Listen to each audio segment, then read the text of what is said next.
Hello everyone. मैं CA Sachin Gupta आपका बहुत-बहुत स्वागत करता हूं। मैं आपको सीए फाइनल ग्रुप 1 का एडवांस फाइनेंशियल मैनेजमेंट करवाऊंगा। इस सब्जेक्ट में जितने भी कॉन्सेप्ट्स हैं, जितने भी चैप्टर्स हैं, चाहे वो थ्योरेटिकल हो या प्रैक्टिकल हो, हम आपको यहाँ पर उन सब टॉपिक्स को बहुत डीप में प्रैक्टिस करवाएंगे। जब हम प्रैक्टिकल क्वेश्चंस बोलते हैं, तो हर चैप्टर के अंदर हमने बहुत सारे क्वेश्चंस डाले हैं। आप कह सकते हैं almost study material, past exams, साथ में आरटीपीस के सारे क्वेश्चंस कवर्ड हैं। इवन थ्योरी भी हमने बहुत अच्छे से यहाँ पे डिफाइन करी है, आपको सारी थ्योरी क्लास में समझाएंगे। आपने बस करना ये है कि आप फटाफट से जैसे कोई क्लास खत्म हो उसको रिवाइज कर लें, और अगर कुछ होमवर्क दें तो उसको साइड बाय साइड कर लें, उसको पेंडिंग ना छोड़ें। अब ऐसा हो सकता है कि आपका जो अटेम्प्ट है वो हमारी क्लास खत्म होने के कुछ टाइम के बाद हो, तो उसमें आपको चिंता करने की ज़रूरत नहीं है। उस दौरान अगर कोई भी नया क्वेश्चन आता है, कोई नया केस सिनेरियो आता है, वो हम आपको अलग से यूट्यूब में वीडियो बना के प्रोवाइड कराएँगे, आप उनसे उन चीज़ों को कर सकते हैं। आज जब हम ये क्लासेस शुरू कर रहे हैं, तो आज तक के जितने भी क्वेश्चंस हैं, जो भी पॉइंट्स हैं, वो सब हमारी बुक में कवर्ड है। साथ में हमारा स्पेशल फोकस एमसीक्यू और केस सिनेरियो पे भी रहेगा, क्योंकि आप जानते हैं आजकल 30% पेपर जो है वो एमसीक्यूज और केस सिनेरियो से आता है। तो आपको हम बहुत अच्छी प्रिपरेशन कराने वाले हैं। साथ में हम ये मान के भी चलते हैं, आजकल जो सीए का फील्ड है वो ट्रेडिशनल प्रैक्टिस और जॉब से अलग हो गया है। आजकल बहुत नए नए फील्ड्स निकल गए हैं, जिसमें फाइनेंस भी एक फील्ड है। अगर आप इस सब्जेक्ट को एक सब्जेक्ट की तरह नहीं बल्कि करियर की तरह भी पढ़ेंगे, तो आप फाइनेंस में आगे जाके बहुत कुछ अच्छा कर सकते हैं। आइए, आज हमारी अपनी पहली क्लास है। हम अपने पहले एक चैप्टर से शुरू करेंगे। आप मेरे साथ कनेक्ट कर सकते हैं अब से। यस, हम आपके साथ आज म्यूचुअल फंड एक चैप्टर है, वहाँ से शुरू करेंगे। अब म्यूचुअल फंड एक ऐसी चीज़ है जो आप रियल लाइफ में भी देखते हैं, और अगर आप चाहें तो म्यूचुअल फंड में खुद भी इन्वेस्ट कर सकते हैं। लेकिन जो भी इन्वेस्टमेंट होगी, it will be eight your own risk. हम लोग आपको यहाँ पर जो भी म्यूचुअल फंड के कॉन्सेप्ट्स हैं, टर्म्स हैं, वो सारी एक्सप्लेन करेंगे, जिससे आपको एटलीस्ट समझ आए कि म्यूचुअल फंड क्या होता है। आइए, हम फॉर्मली स्टार्ट करते हैं। अभी मैं थोड़ा सा एक बैकग्राउंड बना के आपको बताऊंगा, फिर हम अपने कुछ नोट्स को देखेंगे, कुछ प्रैक्टिकल क्वेश्चंस हैं वो भी प्रैक्टिस करेंगे। देखिए, आजकल हर कोई आदमी पैसे को बढ़ाना चाहता है। देखिए, कमा हम भी रहे हैं और लोग भी कमा रहे हैं, आप भी कमाएँगे, बट कमाने के बाद पैसे को बढ़ाएँ कैसे? तो उसके लिए हमें पैसे को इन्वेस्ट करना पड़ता है। अब इन्वेस्ट कहाँ करें? अगर मोटे तौर पे देखा जाए, तो 2 ऑप्शंस रहती हैं, एक डेट्स और एक इक्विटीज़। डेट्स जो हैं, वो रिस्क फ्री होती हैं, लेकिन वहाँ पे रिटर्न कम होती हैं। इक्विटीज़ में रिस्क ज़्यादा होता है, रिटर्न भी ज़्यादा होता है। अब आजकल के टाइम में हर कोई आदमी ज़्यादा रिटर्न कमाना चाहता है, लेकिन उसके साथ रिस्क एसोसिएट है। तो कैसे वो इक्विटीज़ के अंदर एंटर कर सकता है, वो मैं आपको अभी यहाँ बताने जा रहा हूँ। अब कुछ ऐसे भी लोग हैं जिनको इक्विटी मार्केट की नॉलेज नहीं है, तो वो किस तरह से इक्विटी मार्केट में स्टिल एंटर कर सकते हैं, या कुछ बहुत स्मॉल इन्वेस्टर्स हैं, उनके पास बहुत ज़्यादा इन्वेस्टमेंट के लिए फंड्स अवेलेबल नहीं है, वो कैसे इक्विटीज़ में एंटर कर सकते हैं।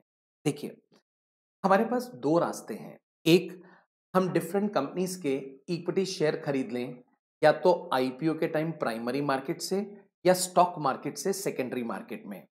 लेकिन इसके लिए हमारे पास पैसा ज़्यादा होना चाहिए, बहुत ज़्यादा नॉलेज और बहुत ज़्यादा टाइम होना चाहिए। लेकिन अगर इनमें से हम कुछ भी लैक कर रहे हैं, तो हमारे लिए एक अच्छा तरीका है म्यूचुअल फंड। म्यूचुअल फंड कैसे एक अच्छा तरीका है? कुछ ऐसे समझते हैं। मान लीजिए मेरे पास 10,000 रुपए सरप्लस फंड्स हैं, जो मैं इन्वेस्ट करने को तैयार हूँ, और मैं रिस्क भी लेने को तैयार हूँ। मैंने डिसाइड किया है कि मैं इसको इक्विटीज़ में इन्वेस्ट करूँगा। लेकिन मेरे को किसी ने कहा, कभी भी सारा पैसा एक कंपनी के शेयर में मत लगाओ, अगर उस कंपनी में दिक्कत हो गई, शेयर प्राइस गिर गया, तो तुम्हारी इन्वेस्टमेंट भी कम हो जाएगी। हमेशा 2 से 3-4 कंपनीज़ के अंदर पैसा इन्वेस्ट करें। जब हम ऐसा करते हैं तो इसको बोलते हैं पोर्टफोलियो, मतलब आप एक पोर्टफोलियो बनाएँ। अब समस्या ये है, मैं छोटा इन्वेस्टर हूँ, मेरे पास 10,000 रुपए हैं। मैं किसी कंपनी का शेयर देख रहा हूँ, अब वो शेयर ही 1,500 रुपए का है। अब 10,000 रुपए में 1,500 रुपए का एक शेयर एक कंपनी का, क्या तो मेरे को क्वांटिटी मिलेगी, और मैं क्या 3-4 कंपनियों में इन्वेस्ट करूँगा? अरे कुछ कंपनीज़ तो ऐसी भी है जिनका शेयर प्राइस 10,000 से ज़्यादा है। इवन कुछ कंपनीज़ है जिनका शेयर प्राइस 1 लाख से भी ज़्यादा है। तो वहाँ आधा शेयर तो मेरे को मिलेगा नहीं। तो मेरे लिए समस्या है, मैं छोटा इन्वेस्टर, मैं कैसे इक्विटी मार्केट के अंदर एंटर करूँ? मेरे पास टाइम भी नहीं है, बहुत ज़्यादा नॉलेज भी नहीं है। तो इसका एक तरीका है म्यूचुअल फंड। मैं पहले सिंप्लीफाई करके बता रहा हूँ म्यूचुअल फंड क्या होता है। मान लीजिए एक म्यूचुअल फंड बना, वो छोटे-छोटे इन्वेस्टर्स को बोलता है, भई अगर आप स्टॉक मार्केट में पैसा लगाना चाहते हैं, तो आप वो पैसा हमें दे दें। हम अपना सारा पैसा म्यूचुअल फंड वाले को दे देते हैं, मतलब जो-जो हमें इन्वेस्ट करना है, हम सब लोग। अब म्यूचुअल फंड वाले के पास कंसोलिडेटेड अमाउंट आ जाता है। वो हमारे बिहाफ पर स्टॉक मार्केट में इन्वेस्ट करता है। इसके बाद अगर वहाँ से रिटर्न होती है, तो वो रिटर्न हमें डाइवर्ट हो जाती है, वो रिटर्न हमें मिल जाती है। एक तरह से हमें दिमाग लगाने की ज़रूरत नहीं है, हमारे बिहाफ पे कोई और इन्वेस्ट करता है। लेकिन पहली कंडीशन है, जो भी इन्वेस्टमेंट की जाएगी, जो भी रिस्क होगा, वो इन्वेस्टर का होगा, म्यूचुअल फंड वाले का नहीं होगा। मतलब कल को अगर आपके म्यूचुअल फंड की वैल्यू कम होती है, तो आप उसको ब्लेम नहीं कर सकते, "भई तूने इन्वेस्ट किया था, हमसे पूछा नहीं" ये सब। Investment is at investors risk और अगर बढ़ता है, तो गेन मिलता है। अब कई सारे सवाल इसके अंदर आएँगे, वो लोग कहाँ इन्वेस्ट करेंगे, कैसे इन्वेस्ट करते हैं, उनको इसमें क्या फ़ायदा मिलता है, वो ऐसा क्यों करते हैं? ये सारी चीज़ें हम आपको यहाँ पर एक्सप्लेन करेंगे। सबसे पहले मैं आपको नोट्स के अंदर लेके चलता हूँ, उसमें एक डायग्राम हमने बनाया है, उसके माध्यम से थोड़ा समझने की कोशिश करते हैं। आइए,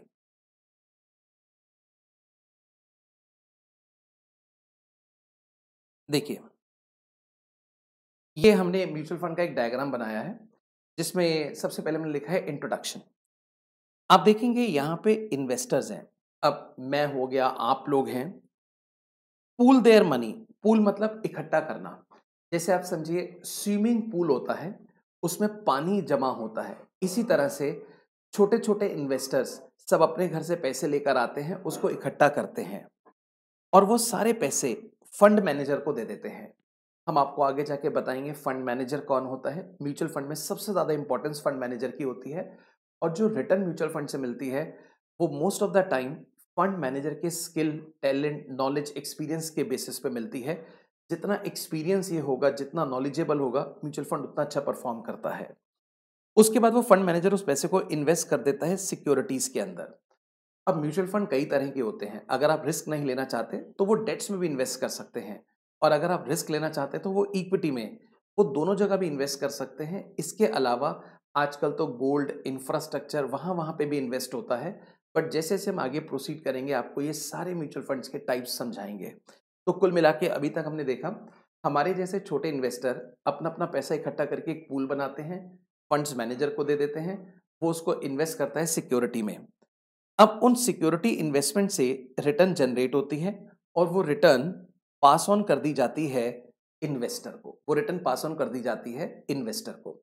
मैं एक छोटा-सा इसके ऊपर एग्ज़ाम्पल बना के थोड़ा-सा आपको समझाऊँगा। देखिए, जैसे इन्वेस्टर,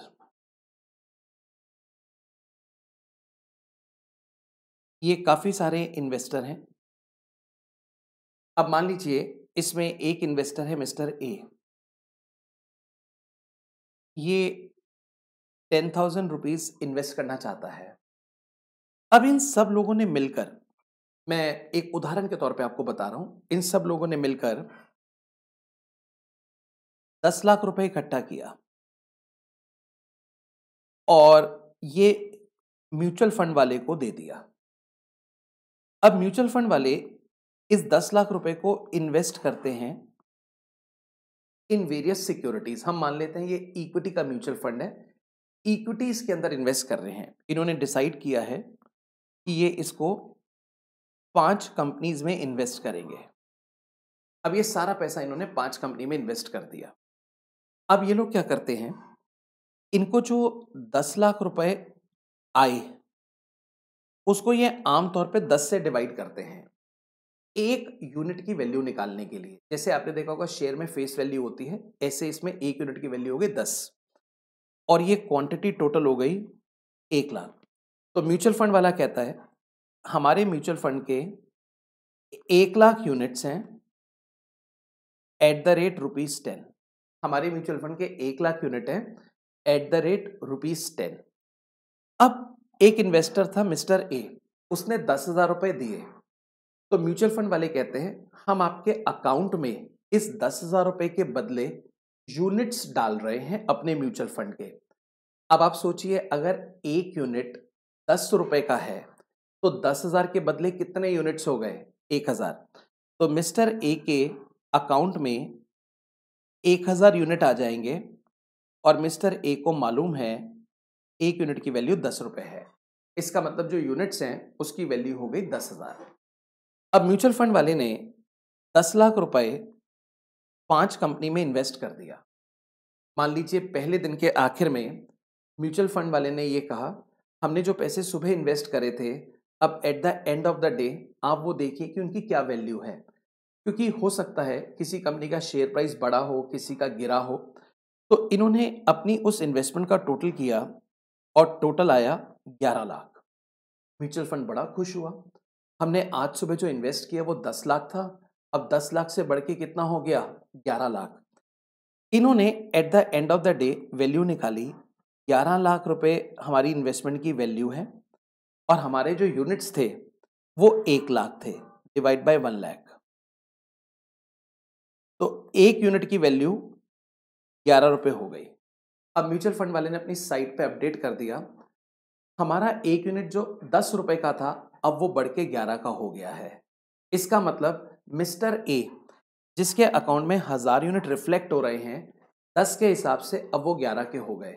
यानी कि 1000 यूनिट एट द रेट 11, अब वो इन्वेस्टमेंट 11,000 रुपए की हो गई। इसमें म्यूचुअल फंड वाले को क्या मिल रहा है या मिस्टर ए यहाँ से कब जा सकता है, कमीशन, ब्रोकरेज, ये सारी चीज़ें हम आगे जाके डिस्कस करेंगे। अभी तो मैं आपको बस थोड़ा सा वेल वर्स कर रहा हूँ कुछ टर्म्स के साथ। तो कुल मिला के मतलब अभी तक का क्या रहा, छोटे छोटे इन्वेस्टर्स ने कुछ पैसे इकट्ठा किया, म्यूचुअल फंड वाले को दिया।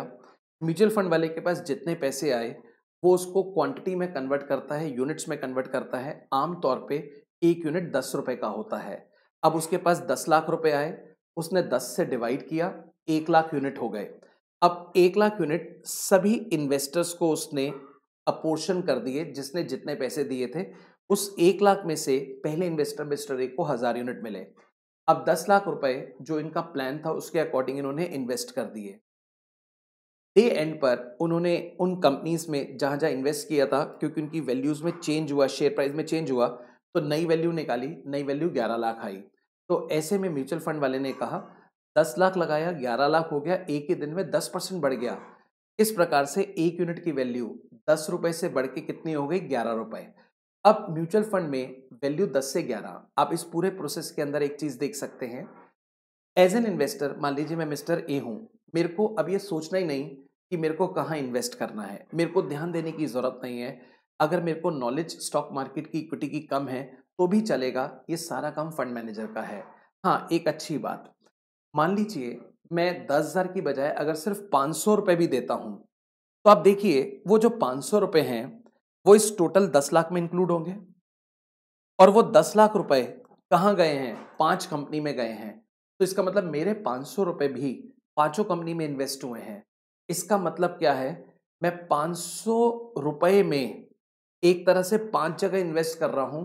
ये तभी पॉसिबल हुआ जब म्यूचुअल फंड था। अगर म्यूचुअल फंड नहीं होता तो हो सकता है 500 रुपए में मैं किसी एक ही कंपनी के अंदर इन्वेस्ट करता।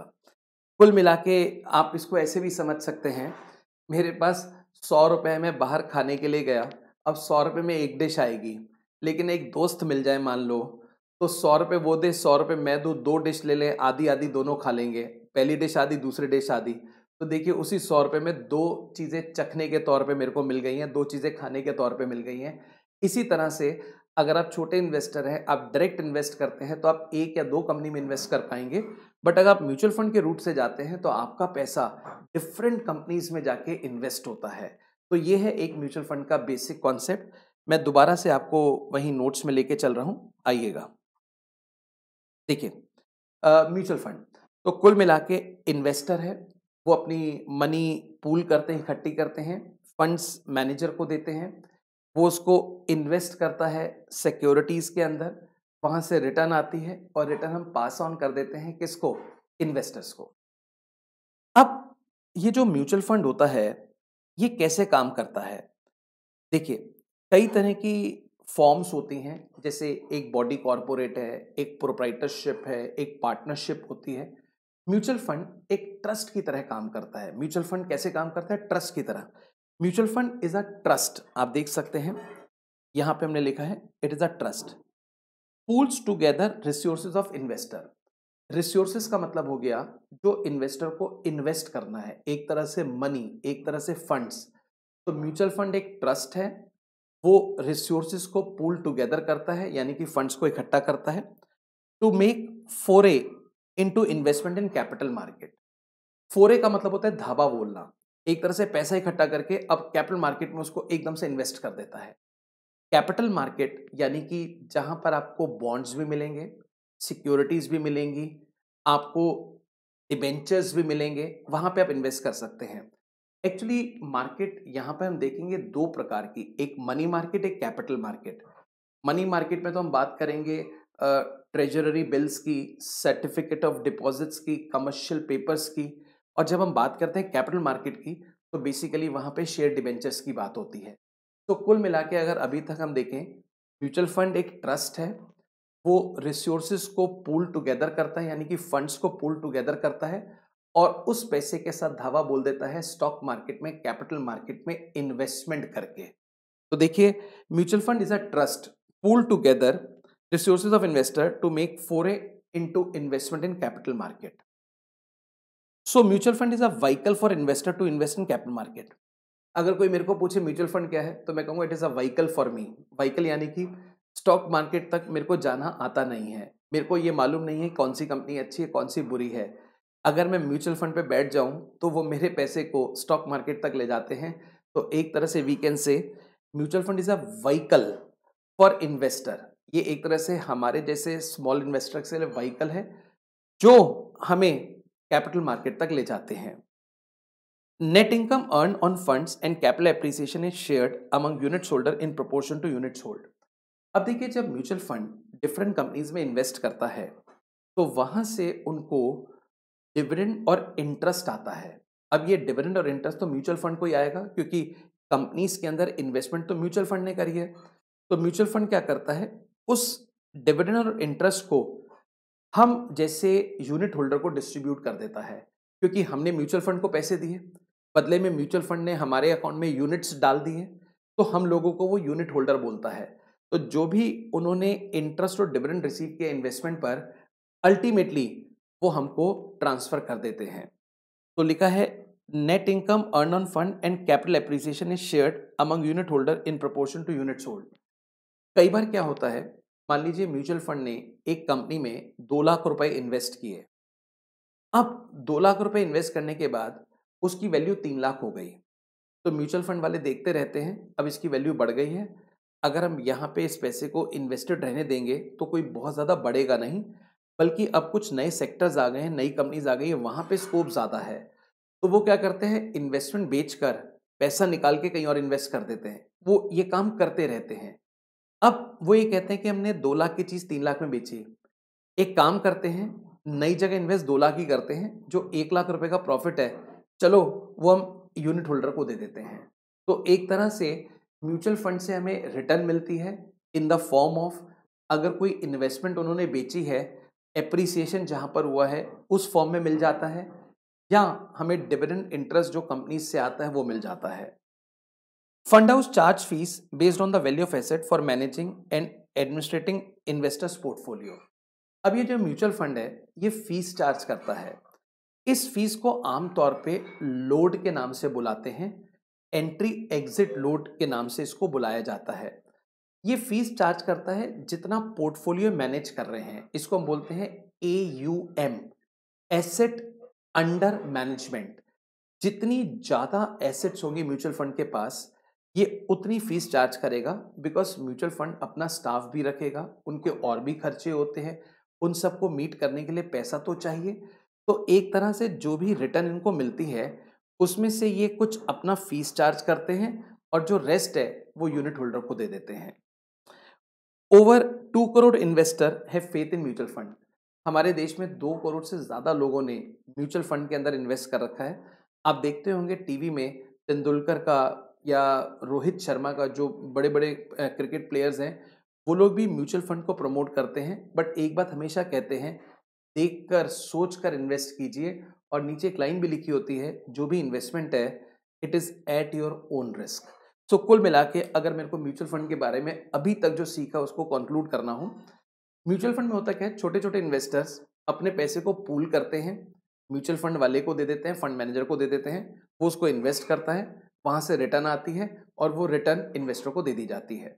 म्यूचुअल फंड एक ट्रस्ट की तरह काम करता है, जहां पर इन्वेस्टर्स अपने रिसोर्सेज को पूल टुगेदर करते हैं और वो धावा बोल देता है, फॉरो कर देता है इस इन्वेस्टमेंट को कैपिटल मार्केट के अंदर। इसके बदले आप देखिए, म्यूचुअल फंड एक फीस चार्ज करता है और उस फीस से वो अपने सारे खर्चे वगैरह चलाता है। 2 करोड़ से ज़्यादा इन्वेस्टर्स हैं जिनका म्यूचुअल फंड के अंदर बिलीव है, और इन्वेस्टर्स को जो डिविडेंड इंटरेस्ट आता है वो प्लस कैपिटल एप्रिसिएशन की फॉर्म में रिटर्न मिलती है। तो कुल मिला के अगर मैं कंक्लूड करूँ तो मैं कह सकता हूँ, it is a vehicle for investors to invest in capital market. मेरे को नॉलेज नहीं है, बट म्यूचुअल फंड के ऊपर बैठकर या म्यूचुअल फंड के पास जाकर मैं अपने पैसे को कैपिटल मार्केट तक पहुंचा सकता हूं। आइए, हमने म्यूचुअल फंड को एक्सप्लेन किया, बट यहां पर कुछ पॉइंट्स हमने टेबुलर फॉर्मेट में डाले हैं, जिसमें सबसे पहला है meaning. Trust that pool savings through issue of units for investment in capital market, money market. देखिए, म्यूचुअल फंड एक ट्रस्ट है, इसमें तो हमने आपको पहले ही क्लियर कर दिया। पूल सेविंग्स, आप रिसोर्सेज बोल दें, सेविंग्स बोल दें, सरप्लस फंड्स बोल दें, एक तरह से ये लोगों की जो सेविंग्स होती हैं उसको लेता है और लेने के बाद उनको यूनिट इशू करता है। जैसे मैंने आपको बताया, मिस्टर ए ने 10 लाख रुपए दिए, उसके अकाउंट में 1000 यूनिट डाल दिए। तो म्यूचुअल फंड एक ट्रस्ट है जो लोगों की सेविंग्स को लेता है, बदले में उनको यूनिट देता है और उसको इन्वेस्ट करता है कैपिटल मार्केट, मनी मार्केट में। कैपिटल मार्केट का मतलब हो गया शेयर्स डिबेंचर्स, मनी मार्केट का मतलब हो गया ट्रेजरी बिल्स, साथ में कमर्शियल पेपर्स। वो कहाँ इन्वेस्ट करेंगे ये पहले से म्यूचुअल फंड बता देता है कि हम आपके पैसे को कैपिटल मार्केट में करेंगे या मनी मार्केट में। अगर आप बिल्कुल भी रिस्क नहीं लेना चाहते तो आप ऐसे म्यूचुअल फंड ले सकते हैं जो मनी मार्केट में इन्वेस्ट करते हैं। अगर आप रिस्क लेना चाहते हैं तो वो म्यूचुअल फंड लें जो पैसे को कैपिटल मार्केट में इन्वेस्ट करते हैं। तो एक तरह से म्यूचुअल फंड का मीनिंग क्या हुआ, ये लोग एक ट्रस्ट हैं, लोगों की सेविंग्स को इकट्ठा करके बदले में उनको यूनिट्स दे देते हैं और उस पैसे को इन्वेस्ट कर देते हैं या तो कैपिटल मार्केट में या फिर मनी मार्केट में। हु कैन इन्वेस्ट, ये बड़ा सिंपल क्वेश्चन है। म्यूचुअल फंड में कौन इन्वेस्ट कर सकता है? आप भी कर सकते हैं, मैं भी कर सकता हूं, लेकिन हमारे पास पैसा होना चाहिए।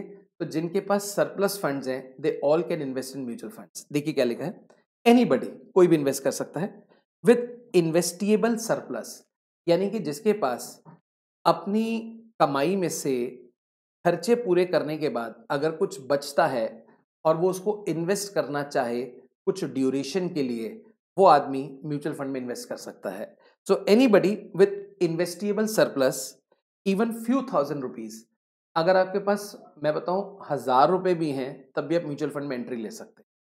तो इसके लिए आपको कोई लाखों रुपए की जरूरत नहीं है और आप धीरे धीरे म्यूचुअल फंड में अपनी इन्वेस्टमेंट को बढ़ा सकते हैं। हाउ इट वर्क्स ये हमने ऑलरेडी आपको बता दिया, बट एक बार फिर से देख लेते हैं।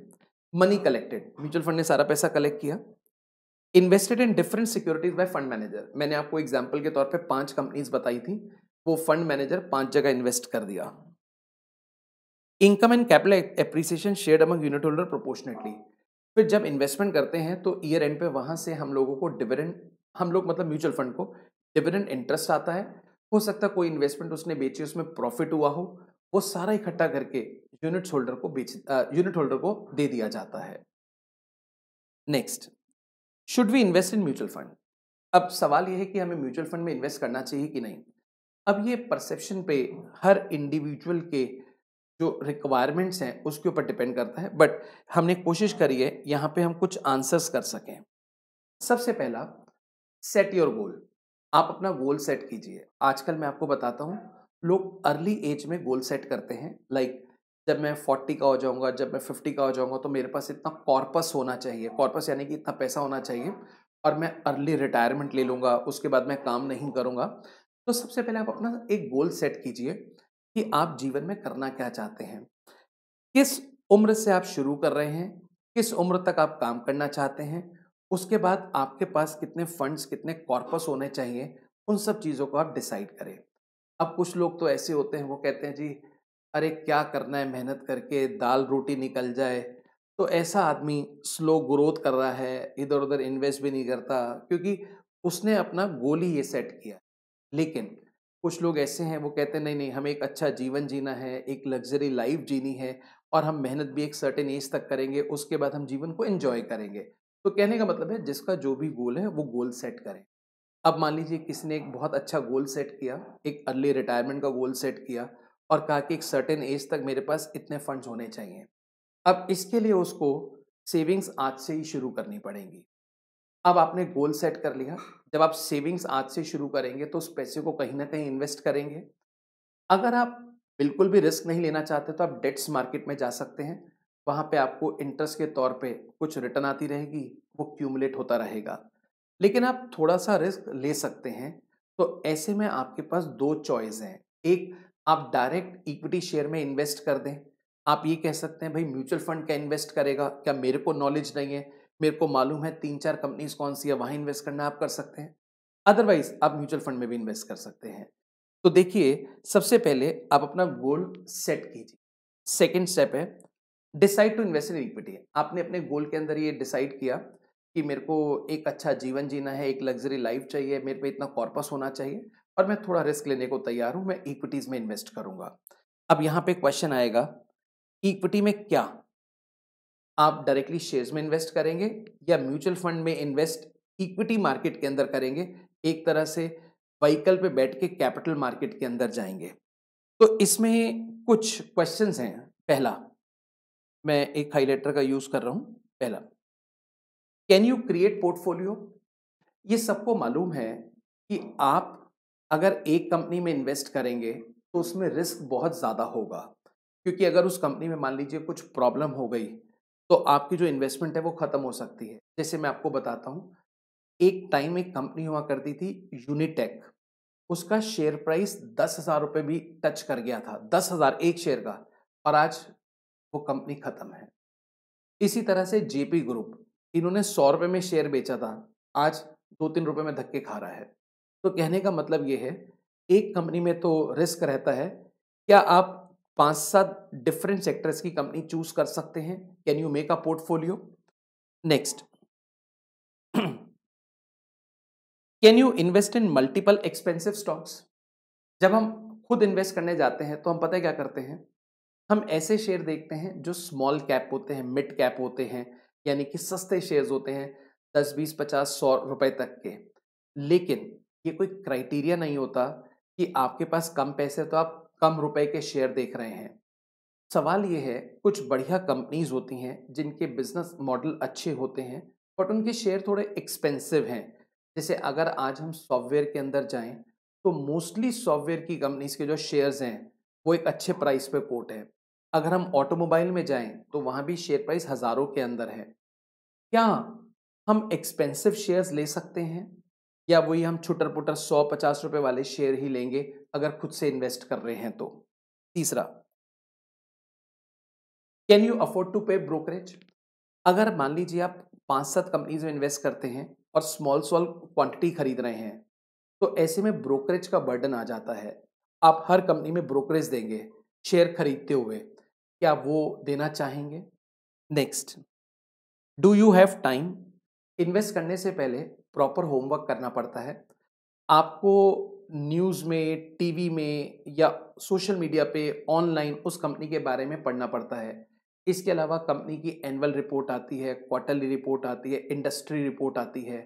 क्या वो सब आप पढ़ने को तैयार हैं? आपके पास इतना समय है कि आप ये पता लगा सकें कि किस कंपनी में क्या चल रहा है, कौन-सी कंपनी बढ़िया है, किस सेक्टर में कौन-सी कंपनी दिग्गज है? कभी भी टिप्स के बेसिस पे इन्वेस्ट ना कीजिएगा, क्योंकि जिन्होंने टिप्स पे इन्वेस्ट किया है, वो खाक में मिल गए। Do you have inclination? क्या आपके पास एक बार इन्वेस्ट करने के बाद ये टाइम होगा कि आप रिव्यू कर सकें कि कौन सी इन्वेस्टमेंट आपकी अच्छी परफॉर्म कर रही है, कौन सी बेकार परफॉर्म कर रही है? जो बेकार परफॉर्म कर रही है उससे एग्जिट किया जाए, कहीं और इन्वेस्ट किया जाए? क्या इन सबको करने का आपका इंक्लिनेशन है कि नहीं है? अब इन सवालों के बेसिस पे आप डिसाइड कीजिए। आपको ऐसा लगता है, मान लीजिए कि आप पोर्टफोलियो क्रिएट नहीं कर सकते। आपको ऐसा लगता है कि इतनी इन्वेस्टमेंट आपको करनी है जिसमें एक्सपेंसिव शेयर्स नहीं आ सकते। ब्रोकरेज में आपको लगता है, भई अगर मैं ब्रोकरेज ही देता रहा तो मेरे इन्वेस्टमेंट वाले अमाउंट पे फ़र्क पड़ेगा, वो कम हो जाएगा। इसके अलावा मेरे पास तो टाइम ही नहीं है और ना मैं इतना इंक्लाइंड हूँ कि मैं उसको रिव्यू करने बैठे रहूँ। तो ऐसे में हम आपको सजेस्ट करेंगे कि आप म्यूचुअल फंड के अंदर इन्वेस्ट करें। Ready to cut the losses, do you have love ups and downs? क्या आप अप्स एंड डाउन्स करने को तैयार हैं? Ready to cut the loss क्या होता है? जैसे मान लीजिए आपने कोई शेयर खरीदा महंगा, अब वो प्राइस नीचे आ गया। अब इसके 2 तरीके हैं, या तो आप एग्जिट करेंगे, वो लॉस बुक करेंगे, अदरवाइज प्राइस नीचे आने के बाद आप उस कंपनी के और शेयर खरीदें। इससे एवरेज आउट होके प्राइस कुछ कम होता है और थोड़ा-सा बढ़ने के बाद आप एग्जिट कर सकते हैं। क्या आप ये करने को तैयार हैं? इसके लिए हम कहते हैं जो रिस्क एवर्स इन्वेस्टर होते हैं, अपना पैसा प्रोफेशनल मनी मैनेजर को दे दो, यानी कि म्यूचुअल फंड वाले को दे दो, वो एक्सपीरियंस लोग हैं, वो आपके पैसे को इन्वेस्ट कर देंगे। But ultimately investment is eight your own risk. तो इन सब चीज़ों के बेसिस पे आप डिसाइड कीजिए कि आपको इन्वेस्ट करना है कि नहीं। सबसे पहले set your goal. What's your goal? कितना कॉर्पस चाहते हैं? उसके बाद आप देखिए रिस्क लेना चाहते हैं कि नहीं। अगर रिस्क लेने को तैयार है, then there are 2 options to enter into the equity market. या तो खुद ही शेयर्स खरीदें या म्यूचुअल फंड के थ्रू एंटर करें। अब खुद ही खरीदेंगे तो कुछ सवाल हैं, उनके जवाब आप अपने आप से मांगिए। क्या मैं पोर्टफोलियो बना सकता हूँ? क्या मैं महंगे शेयर्स खरीद सकता हूँ? क्या मेरे को अप्स एंड डाउन्स मंजूर है? क्या मेरे पास टाइम है? क्या मैं इंक्लाइंड हूँ रिव्यू करने के लिए? इन सब चीज़ों के बेसिस पे अल्टीमेटली आप डिसाइड कीजिए। But most of the people जो स्मॉल इन्वेस्टर होते हैं वो कहते हैं it is better to enter into the stock market through mutual fund. जब थोड़ा बहुत हम सीख जाएंगे तो देखते हैं डायरेक्ट इन्वेस्टमेंट भी इक्विटी के अंदर कर लेंगे। तो कुल मिला के ये हमारा पहला एक कॉन्सेप्ट था म्यूचुअल फंड इंट्रोडक्शन से रिलेटेड। आई होप आपने यहाँ तक इन बातों को सीखा होगा। अभी क्योंकि पहली क्लास है, म्यूचुअल फंड टॉपिक है, मैं आपको थोड़ा थ्योरी पढ़ाऊंगा और उसके बाद हम आज के सेशन में नो डाउट प्रैक्टिकल भी शुरू करने वाले हैं। यहाँ से थोड़ा आगे चलते हैं। अच्छा, जैसे मैंने आपको बोला टिप्स पे ना जाएं। कभी भी जब इन्वेस्टमेंट करें टिप्स पे ना जाएं। खुद से अपना होमवर्क करें, खुद से चीज़ों को देखें, कंपनी की स्टडी करें, बैलेंस शीट देखें, कंपनी की वेरियस रेशियोज को एनालाइज करें, तभी इन्वेस्ट करें। टिप्स पे क्यों नहीं जाते? मेरे को एक छोटी सी स्टोरी याद आ गई, मैं बीच में आपको एक बार सुना देता हूँ। देखिए, एक बार एक बाप और बेटा एक घोड़ा खरीदते हैं। अब जब वो घोड़ा खरीदते हैं तो अपने गांव की तरफ जा रहे हैं। तो बाप और बेटा दोनों चल रहे हैं और घोड़े की नकेल उन्होंने पकड़ रखी है। तभी आगे से एक आदमी आता है, कहता है, बड़े बेवकूफ लोग हो, घोड़ा है फिर भी पैदल चल रहे हो। क्यों नहीं इसके ऊपर बैठकर जहां तक तुम्हें जाना है वहां चले जाओ। अब दोनों को सुन के अजीब लगा। दोनों अब घोड़े के ऊपर बैठ गए। अब घोड़े को खींच रहे हैं, घोड़ा भाग रहा है। थोड़ी दूर जाने के बाद एक आदमी आता है, उनको रोकता है और कहता है, शर्म नहीं आती? जानवर पे अत्याचार कर रहे हो, दो दो लोग घोड़े पे बैठ के सवार हो रहे हो, कुछ तो शर्म करो। अब वो आदमी बोल के निकल जाता है। ऐसे में जो बच्चे का बाप होता है वो घोड़े से उतर जाता है और कहता है, भाई तू बैठ, मैं साथ में चलूंगा। तो दोबारा नकेल पकड़ के साथ चलने लगता है। थोड़ी दूर के बाद एक आदमी और आता है, कहता है, आजकल के बच्चे देखो, राम राम, क्या बच्चे हैं, खुद घोड़े पे बैठे हैं और बाप को नीचे चलवा रहे हैं। अब तो कुछ धर्म रहा ही नहीं, बेशर्मी की हद हो गई। बच्चे को शर्म आती है। वो कह रहे, पिताजी आप ऊपर आ जाओ, मैं नीचे। और पिताजी थक जाते हैं, ऊपर बैठ जाते हैं, बच्चा नीचे चल रहा है। थोड़ी देर के बाद एक आदमी आता है, वो कहता है, शर्म नहीं आती? 14 साल का बच्चा है, माइनर है, अभी पूरा वयस्क नहीं हुआ, इससे घोड़ा खिंचवा रहे हो और खुद ऊपर बैठे हो, बच्चों से काम कराते हो। क्या दुनिया है। बाप को बुरा लगता है, अब बाप भी उतर जाता है। तो अब आप एक चीज देखिए, अगर आप दुनिया की बातों में आ गए तो आप वहीं पे आ जाएंगे जहां से आपने शुरू किया। कोई और पॉसिबिलिटी इसमें हो ही नहीं सकती। जो सारी पॉसिबिलिटी थी वो इन्होंने कर ली, और हर चीज के अंदर रास्ते में लोग मिलते रहे, कमियां निकालते रहे। तो मैं आपको बताना चाहता हूं, कभी भी दुनिया की बातों में ना आए। चाहे आपकी पर्सनल लाइफ हो या प्रोफेशनल लाइफ हो, या इस तरह की कोई आप इन्वेस्टमेंट करने जा रहे हैं, आप काम वही करें जो आपको ठीक लगे। पूरी स्टडी, पूरी नॉलेज, पूरी शिद्दत के साथ अगर आप वो काम करेंगे तो आपको सक्सेस जरूर मिले।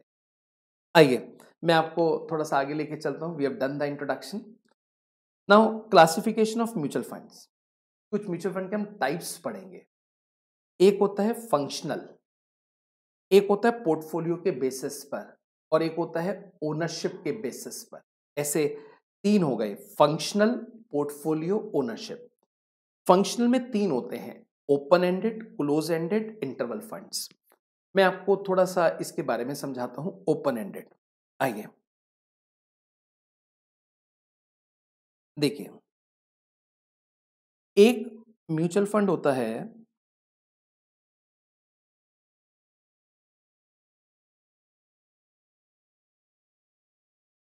Open ended. ओपन एंडेड का मतलब होता है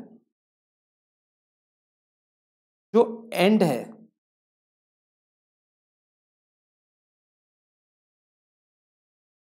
वो ओपन होता है। अब आप कहेंगे ये क्या लिख दिया। 2 मिनट आप मेरे को टाइम दीजिए, मैं समझाऊंगा, बहुत कॉन्सेप्चुअली समझाऊंगा। एक होता है close ended. Close ended and close होता है, एंड क्लोज होता है। अब इसका क्या मतलब है, जैसे हम एक म्यूचुअल फंड ले लेते हैं। आप देखिए, XYZ म्यूचुअल फंड, एक म्यूचुअल फंड बना। उसने पब्लिक को बोला हम लोग 1 फरवरी को इसको ओपन करेंगे, और ये म्यूचुअल फंड हमारा क्लोज हो जाएगा 28 फरवरी को। 1 फरवरी को खुलेगा, 28 को बंद होगा। तो जो लोग भी इन्वेस्टमेंट करना चाहते हैं स्टॉक मार्केट में, वो हम लोगों को पैसे दे दें, हम उसको इकट्ठा करके इन्वेस्ट करेंगे, और उससे जो भी रिटर्न आएगी वो हम आपको वापस करेंगे। अब ये पहले बता देते हैं कि हम इक्विटी में इन्वेस्ट करेंगे और किस सेक्टर में, किस कंपनीज में इन्वेस्ट करेंगे। थोड़ा आगे जाएंगे तो आपको और डिटेल में समझ आएगा। अभी के लिए इतना बताया कि 1 तारीख को म्यूचुअल फंड ओपन हुआ, 28 दिन वो इंतजार करेंगे, लोग अपने पैसे दें, फिर वो इकट्ठा करके उसको इन्वेस्ट करेंगे। अब हजारों लोगों ने इन लोगों को पैसे दिए। इनके पास मान लीजिए 50 करोड़ रुपए आ गए। अब ये 50 करोड़ रुपए इन्वेस्ट करेंगे। अब 1 मार्च को मेरे को ऐसा लगा मेरे को भी इस म्यूचुअल फंड में इन्वेस्ट करना चाहिए था।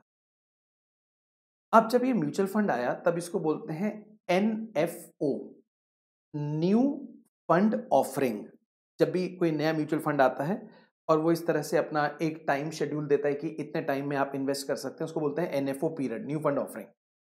अब मेरे को 1 मार्च को ये ख्याल आया कि मेरे को भी इन्वेस्ट करना चाहिए। अब डेट तो मेरी निकल गई। अगर ये ओपन एंडेड म्यूचुअल फंड है ना, ओपन एंडेड मतलब इसका जो एंड है वो ओपन है, तो मैं 1 मार्च को म्यूचुअल फंड के पास जाऊंगा और बोलूंगा आपने 50 करोड़ रुपए इकट्ठे करके इन्वेस्ट किए, मेरे को भी 1 लाख रुपए इन्वेस्ट करना है। कहेंगे लाओ दे दो, तो मैं अपना 1 लाख रुपए उनको दे दूंगा। अब वो मेरे को इसके बदले यूनिट्स दे देंगे। यूनिट्स देने के बाद अब मेरे पैसे उनके पास चले गए। बस फर्क इतना होगा, जिन लोगों ने 1 फरवरी से 28 फरवरी के बीच में पैसे दिए, उन लोगों को तो यूनिट 10 रुपए के हिसाब से मिलेंगे, और मेरे को 1 मार्च को मैंने पैसे दिए तो 1 मार्च के एंड में जो भी रेट है उसके अकॉर्डिंग मेरे को मिल जाएगा।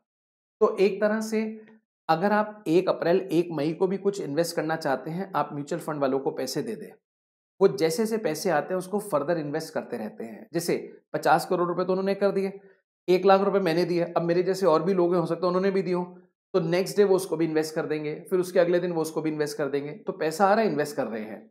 तो ऐसे म्यूचुअल फंड को बोलते हैं ओपन एंडेड, यानी कि इसका जो एंड है वो ओपन है, कभी भी इसका एंड बंद नहीं होता।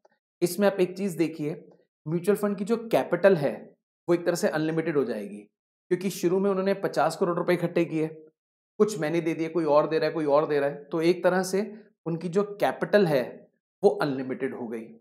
एक होता है क्लोज एंडेड। जब मैं 28 फरवरी को उनके पास गया, सॉरी 1 मार्च को, तो उन्होंने बोला जी अभी तक क्या कर रहे थे, सो रहे थे क्या? मैंने कहा नहीं। तो कह रहे हैं काम करो, अब तो 28 फरवरी निकल गई है, अब वो डेट निकल गई, अगर आपको अभी भी म्यूचुअल फंड चाहिए हमारे, तो हम तो देंगे नहीं। आप स्टॉक मार्केट में जाएं, एक तरह से बाजार है। जिन लोगों ने 1 फरवरी से 28 फरवरी के बीच में हमसे यूनिट्स लिए थे, मतलब उन्होंने अपने पैसे दिए, हमने उनको यूनिट्स दिए, हो सकता है कोई 1 मार्च को बेचने के लिए वहां खड़ा हो, क्योंकि इतने सारे लोगों ने पैसे दिए, हो सकता है किसी को पसंद ना आया हो, या एक ही दिन में कुछ रेट बढ़ गया हो, वो निकलना चाहता हो, तो वहां पर अगर आपको कोई सेलर मिल गया तो उससे आप ले सकते हो। अगर ऐसा है तो ऐसे म्यूचुअल फंड को बोलते हैं क्लोज एंडेड, इसका जो एंड है वो क्लोज हो गया है। अब उन्होंने कहा 28 दिन में जिन लोगों ने हमें पैसे दे दिए, बस हम उसी पैसे को मैनेज करेंगे, कंट्रोल करेंगे, इन्वेस्ट करेंगे, और एक सर्टेन ड्यूरेशन के बाद इसको हम वापस भी कर सकते हैं, ऐसा वो बोलते हैं। अदरवाइज ये सिस्टम चलेगा। अब सवाल ये है, जब मैं वहां गया उन्होंने तो मेरे को मना कर दिया, तो स्टॉक मार्केट में जाओ, कई सारे लोग खड़े हुए हैं, मैंने बोला जी आप बेचना चाहते हैं? कहते हैं हाँ, तो मैंने खरीद लिया।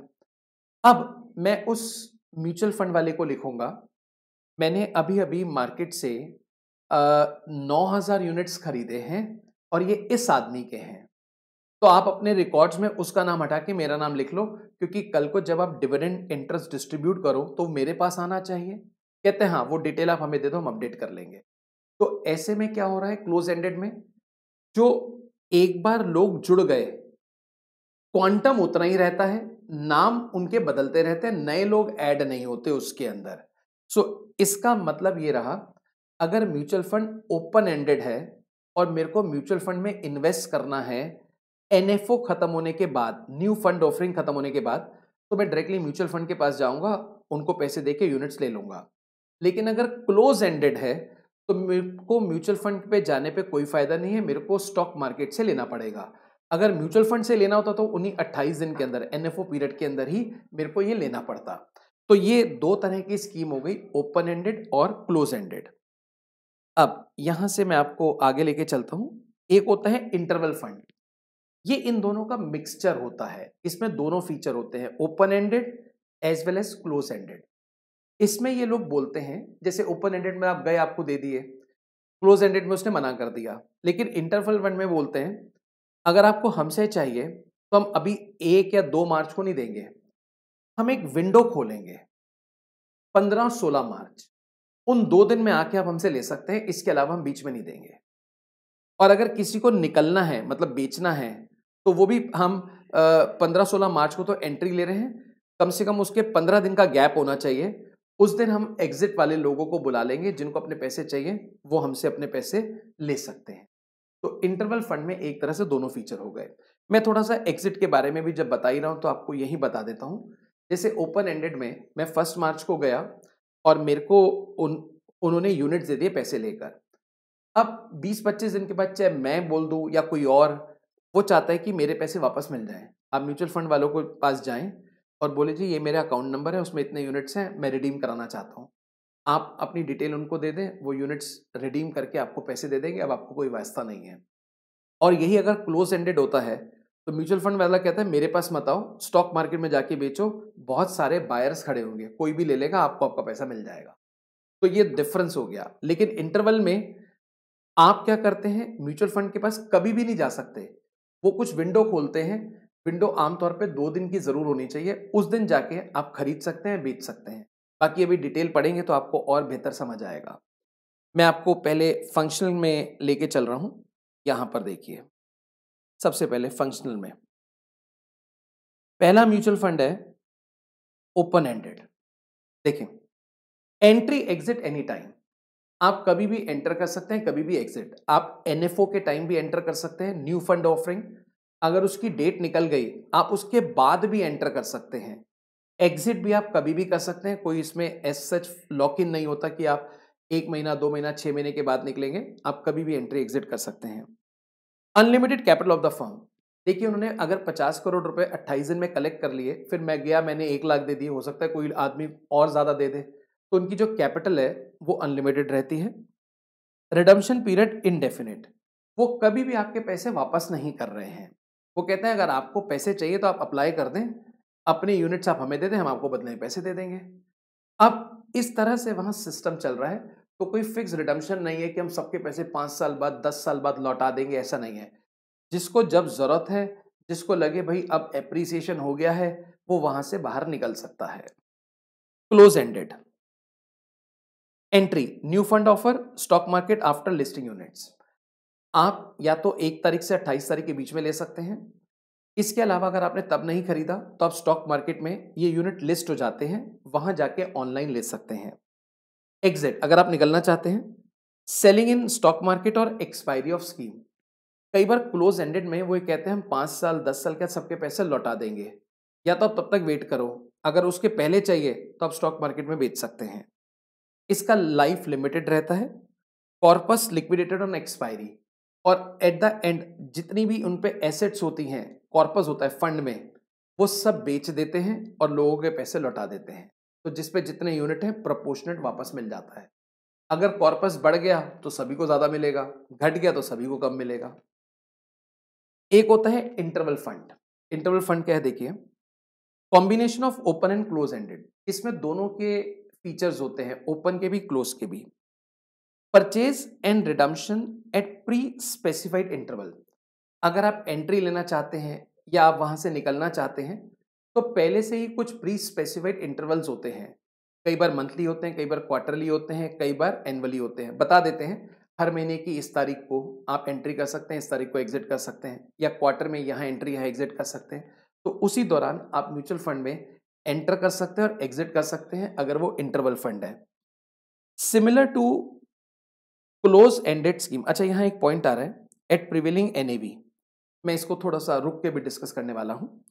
Similar to close ended but differ on following, ये क्लोज एंडेड से काफी सिमिलर है, लेकिन कुछ बातों में ये क्लोज एंडेड से डिफर करती है, और वो बातें क्या क्या हैं देखते हैं। Not required to be listed on stock exchange as inbuilt redemption window, जैसे क्लोज एंडेड जो होती है उसमें तो उन्होंने क्या कहा, भाई हम आपको अब नहीं दे सकते, स्टॉक मार्केट से जाके ले लो।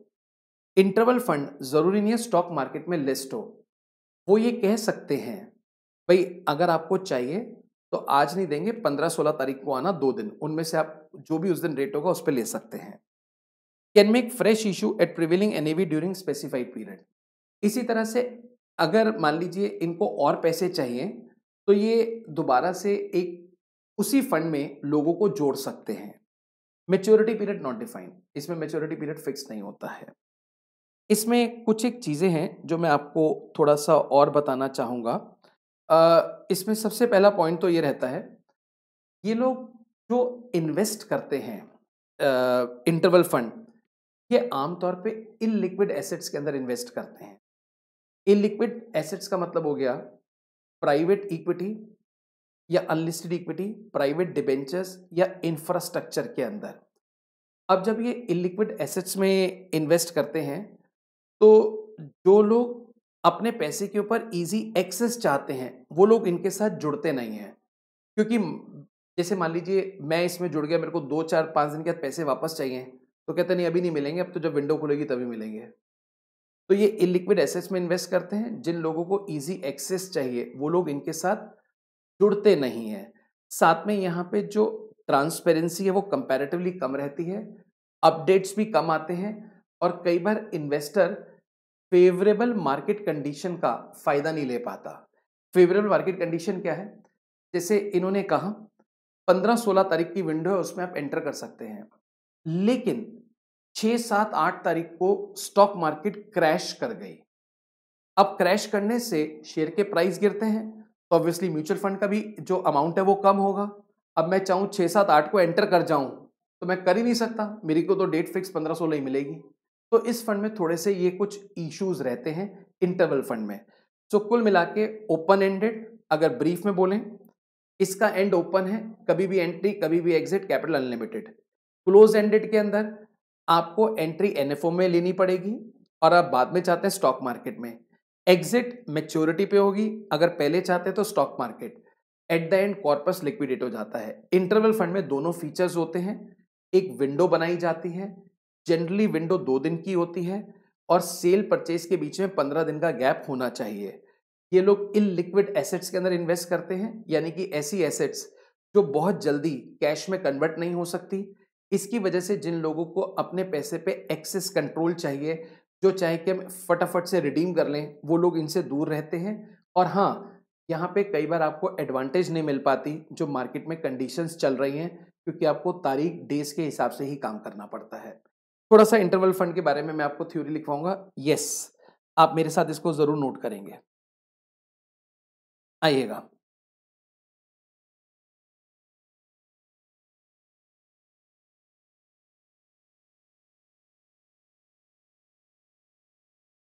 Interval funds.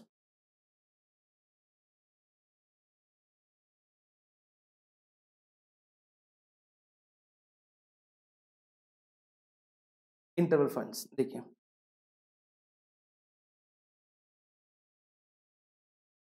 They invest in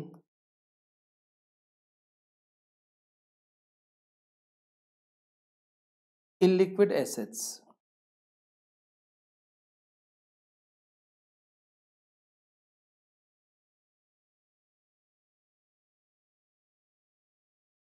like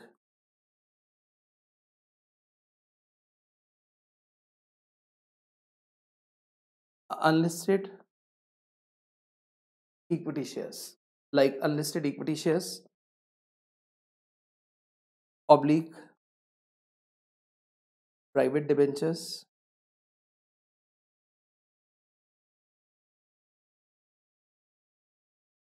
infrastructure projects, ये इसके अंदर इन्वेस्ट करते हैं। Specific window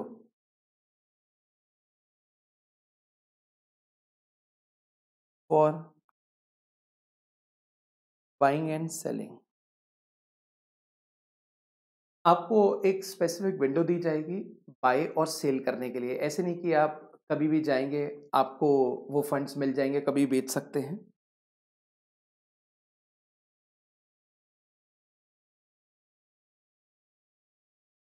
minimum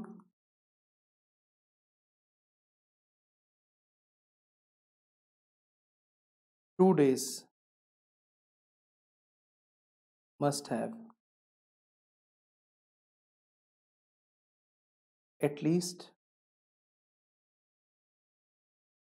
15 days time gap. 2 दिन के लिए विंडो खुलती है और विंडो के बीच में एटलीस्ट 15 दिन का टाइम गैप होना चाहिए। Not suitable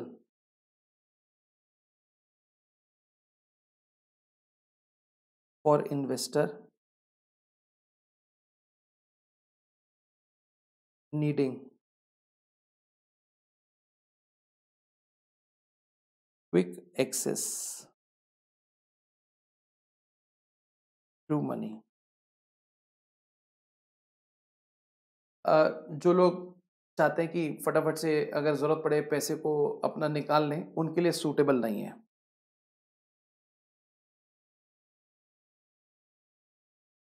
lower transparency,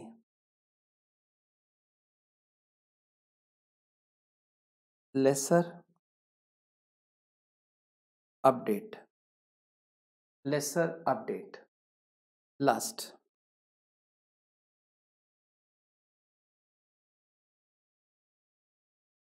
investor may miss favourable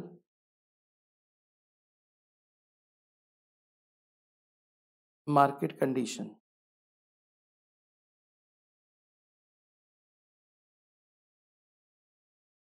due to limited window.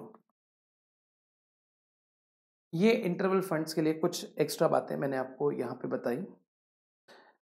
एक बार आप इसको कॉपी कर सकते हैं। और हाँ, मैं एक चीज़ आपको बताता हूँ, हम जो भी क्लास में लिखेंगे ये सारे नोट्स भी पीडीएफ के तौर पे हम ड्राइव पे अपलोड करेंगे। लेकिन एक बात मैंने इंटरमीडिएट में देखी बच्चों के साथ, वो लोग कहते हैं कि जब सर ये सारे नोट्स हमें दे देते हैं तो हम उसका प्रिंट निकाल लेंगे क्लास वाइज।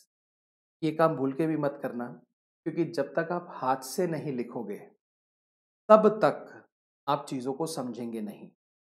सिर्फ देखने से काम नहीं बनेगा, व्यू करने से काम नहीं बनेगा, आपको अपना 100% देना पड़ेगा। ये नोट्स किस लिए हैं मैं आपको बताता हूँ।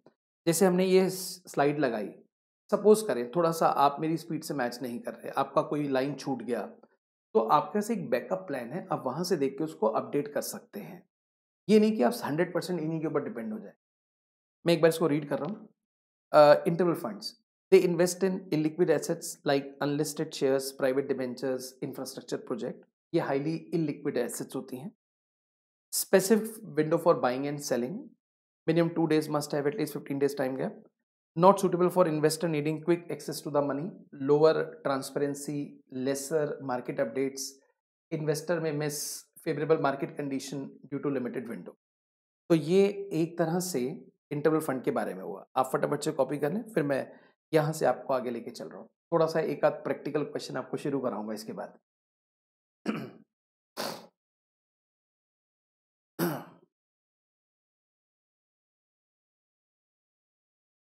आइए,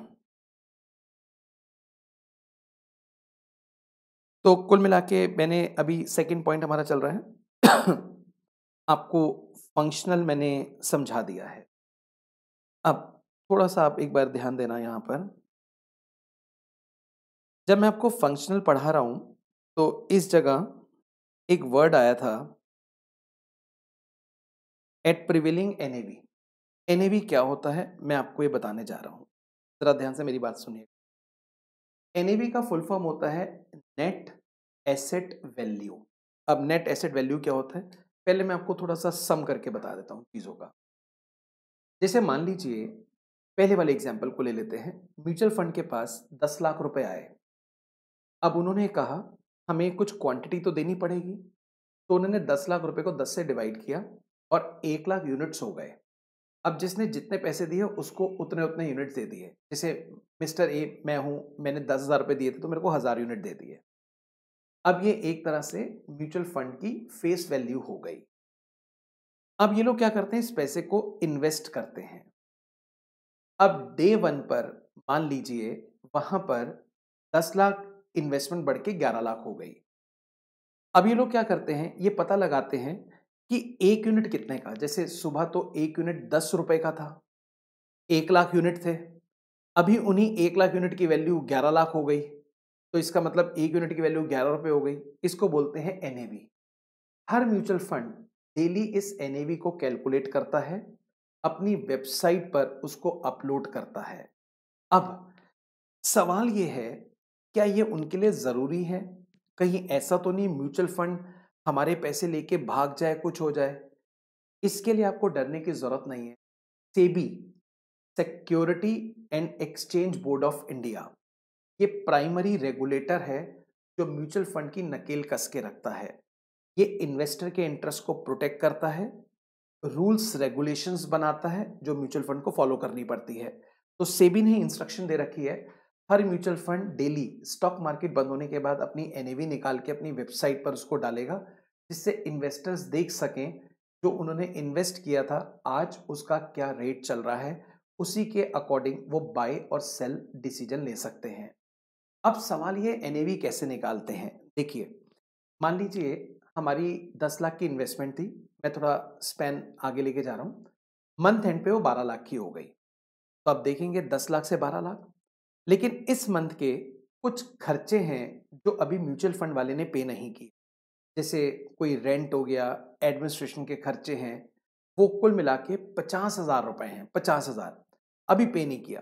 तो म्यूचुअल फंड वाला कहेगा एट द लास्ट डे मेरी इन्वेस्टमेंट 12 लाख की है, 50,000 मेरे को खर्चा देना है, माइनस कर देता हूं तो बचा कितना, 11.5 लाख। 11.5 लाख रुपए 1 लाख यूनिट की वैल्यू है, 1 यूनिट की 11.5, तो उस दिन की एनएवी आ जाएगी 11.5। तो कुल मिला के एनएवी कैसे निकालते हैं, जो भी म्यूचुअल फंड ने इन्वेस्टमेंट करी है उस इन्वेस्टमेंट की मार्केट वैल्यू। इसके अलावा अगर उनके पास कोई और एसेट है, थोड़ा बहुत कोई बैंक बैलेंस पड़ा हुआ है या कहीं से कुछ पैसे आने हैं रिसीवेबल्स के तौर पर, वो सब ऐड कर दो और जो उनकी लाइबिलिटीज हैं जो उनको पे ऑफ करनी है वो माइनस कर दो, divide by number of unit, NAV आ जाएगी। यहीं से हम अपना प्रैक्टिकल शुरू कर रहे हैं। मैं आपको पहले थोड़ा एनएवी का थ्योरी समझाऊंगा। हाँ, आप ये मत समझना कि ये जो पोर्शन है अब आपको खुद करना है, नो, दिस विल डू। हम सारी चीजें क्लास में डिस्कस करेंगे आपके साथ। पहले मैं आपको एनएवी पे लेकर आ रहा हूं।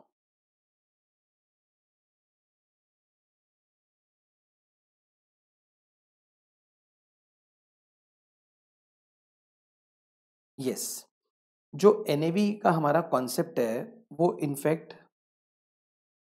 6 नंबर है। अभी मैं आपके साथ जो हेडिंग कर रहा था वो सेकंड पॉइंट कर रहा था, बीच में third, fourth, fifth everything will do, हम सारी करेंगे। बट अभी मैं आपको डायरेक्टली 6th पर लेकर आया हूं, terms associated with mutual fund. जब हम म्यूचुअल फंड पढ़ते हैं तो कुछ टर्म्स आती हैं जिसमें पहली आई है एनएवी।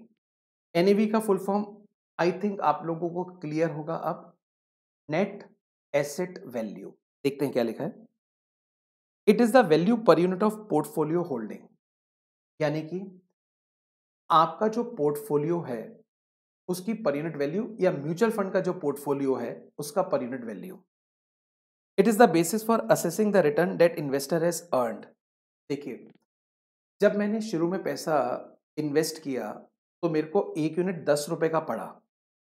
ईयर एंड पर आज एनएवी 12 रुपए हो गई है, तो मैं तो ये देखूंगा 10 से 12, 2 रुपए बढ़ गया तो 20% रिटर्न मिल गई मेरे को। तो एक तरह से एनएवी के थ्रू इन्वेस्टर अपने रिटर्न को असेस करता है। It is the basis for assessing the return investor has earned. NAV, 3 बातें इसके लिए कही गई है। पहली, it is market value of total assets minus liabilities attributable to those assets. जितनी भी म्यूचुअल फंड की एसेट्स है जो इन्वेस्टमेंट उन्होंने कर रखी है उनकी मार्केट वैल्यू, और अगर कोई संबंधित लाइबिलिटी है पेबल से माइनस कर दें। It changes daily, NAV daily change होगा क्योंकि स्टॉक मार्केट अगर ओपन है तो प्राइस मूवमेंट हो रही है। मान लीजिए स्टॉक मार्केट बंद भी है बट कुछ लाइबिलिटीज क्रिएट हो सकती है उन दिन। Computer on per unit basis, हम एनएवी को पर यूनिट में निकालते हैं, टोटल वैल्यूएशन करके नंबर ऑफ यूनिट से डिवाइड कर देते हैं। यहां कंप्यूटेशन ऑफ एनएवी का फॉर्मूला दे रखा है। Net asset of the scheme, जितनी भी हमारी एसेट्स हैं, नेट एसेट्स हैं स्कीम में, divided by number of unit outstanding. Outstanding word इसलिए लिखा है, मेरी बात सुनिएगा। जैसे हमने शुरू में 10 लाख रुपए लिए तो 1 लाख यूनिट हमने इशू कर दिए, फिर 1 तारीख को एक इन्वेस्टर आया, उसने कुछ पैसे दिए, उसको यूनिट्स दे दिए तो वो प्लस हो जाएंगे। किसी ने रिडीम करा लिया तो वो माइनस हो जाएंगे। तो डेली जो भी यूनिट आउटस्टैंडिंग है उससे डिवाइड करते हैं, पर यूनिट वैल्यू निकल आती है। Net asset of the scheme, net asset कैसे निकालते हैं, ये एक फॉर्मूला आपके सामने है। मार्केट वैल्यू ऑफ इन्वेस्टमेंट, जो भी इन्वेस्टमेंट करिए म्यूचुअल फंड में उसकी मार्केट वैल्यू, उसमें रिसीवेबल प्लस करना है अगर कुछ पैसा उनको कहीं से आना है। अदर आउटस्टैंडिंग इनकम, अगर कुछ इनकम उनकी आउटस्टैंडिंग है वो प्लस करना है। अदर एसेट्स में कोई कैश बैलेंस पड़ा हुआ है वो हो गया। आउटस्टैंडिंग एक्सपेंस, एडमिनिस्ट्रेशन ऑफिस से रिलेटेड जो खर्चे हैं, कुछ और चीज पेबल है या अदर लाइबिलिटीज, ये माइनस होकर net assets of the scheme आ जाती है। इसको नंबर ऑफ यूनिट से डिवाइड कर दें। मैं चाहूंगा एक बारी थोड़ा सा आप इसको यहीं पे पढ़ लें। NAV, it is a value per unit of portfolio holding. Mutual fund ये कहता है जो हमने पोर्टफोलियो होल्ड कर रखा है ये उसकी पर यूनिट वैल्यू है। अगर हम क्वांटिटी से मल्टीप्लाई कर दें तो पोर्टफोलियो की वैल्यू आ जाएगी। It is the basis for assessing the return investor earn. इसी से पता चलता है इन्वेस्टर फायदे में है नुकसान में है। निकालने का तरीका दे रखा है, डेली चेंज होती है, पर यूनिट बेस पे निकाला जाता है। एनईवी का फॉर्मूला हमने आपके सामने लिख दिया है। Net assets divide by number of units, और नेट एसेट आप जानते हैं कैसे निकालते हैं, market value of investments plus other assets receivables minus liability. ये पहला टर्म था एनएबी का। आई होप यहां तक आपको क्लियर है। अब मैं थोड़ा सा एक प्रैक्टिकल क्वेश्चन पे लेके चलता हूं, जिससे ऐसा आपको फील ना हो कि हम तो बहुत देर से थ्योरी पढ़ रहे हैं, ऑल्दो बहुत इंटरेस्टिंग चैप्टर है, बट थोड़ा प्रैक्टिकल भी लेते हैं। ये हमारा पहला प्रैक्टिकल क्वेश्चन है, क्वेश्चन नंबर 1। देखते हैं क्या लिखा है। Mister A can earn a return of 16% by investing in equity share on his own. A कहता है मेरे को किसी की जरूरत नहीं है, मैं खुद समझदार हूं, मैं किसी भी कंपनी में इन्वेस्ट कर सकता हूं और मेरे को 16% रिटर्न मिल जाएगी। इसका मतलब ये है, मान लो अगर मैं 100 रुपए इन्वेस्ट कर रहा हूं तो मेरे को 16 रुपए कमाई मिल जाएगी। Now he is considering a recently announced equity-based mutual fund scheme in which initial expenses are 5.5%. अभी अभी उसने सुना है इक्विटी बेस्ड म्यूचुअल फंड। मैंने आपको बताया म्यूचुअल फंड पहले से बता देता है हम पैसा कहाँ इन्वेस्ट करेंगे, डेट्स में करेंगे या इक्विटी शेयर में करेंगे। इवन वो ये भी बता देते हैं कि मनी मार्केट में भी करते हैं, जैसे कमर्शियल पेपर, ट्रेजरी बिल्स, हम गोल्ड इंफ्रास्ट्रक्चर में करते हैं। तो इसने अभी एक इक्विटी बेस्ड म्यूचुअल फंड के बारे में सुना है इन विच इनिशियल एक्सपेंस 5.5%, जिसमें म्यूचुअल फंड वाले के इनिशियल एक्सपेंस है एंड एनुअल रेकरिंग एक्सपेंस, और हर साल का खर्चा इतना है। क्योंकि अगर कोई म्यूचुअल फंड बनेगा तो उसमें खर्चे तो होंगे, स्टाफ की सैलरी, ये सब चीजें। How much should mutual fund earn to provide mister A return of 16%। अब म्यूचुअल फंड कितना कमाए जिससे कि मिस्टर ए को 16% दे सके। यानी कि म्यूचुअल फंड ये चाहता है मिस्टर ए को ये बोले भाई क्यों तू शेयर खरीद रहा है अपने आप, तू पैसे हमें दे दे, हम इन्वेस्ट कर देते हैं, तू पैसे हमें दे दे, हम इन्वेस्ट कर देते हैं। तो इसके लिए म्यूचुअल फंड जब ये बोलेगा तो उसको भी तो कुछ कमाना होगा, अगर कमाई होगी तभी तो उसको सेटिस्फाई कर पाएगा। तो हमें यही बताना है म्यूचुअल फंड कितना कमाए। मैं चाहूंगा एक बार आप इस क्वेश्चन को पूरा पढ़ लें, उसके बाद यहां से मैं आपको आगे लेके चलूंगा। जस्ट रीड इट वंस, एक बार पढ़ लें।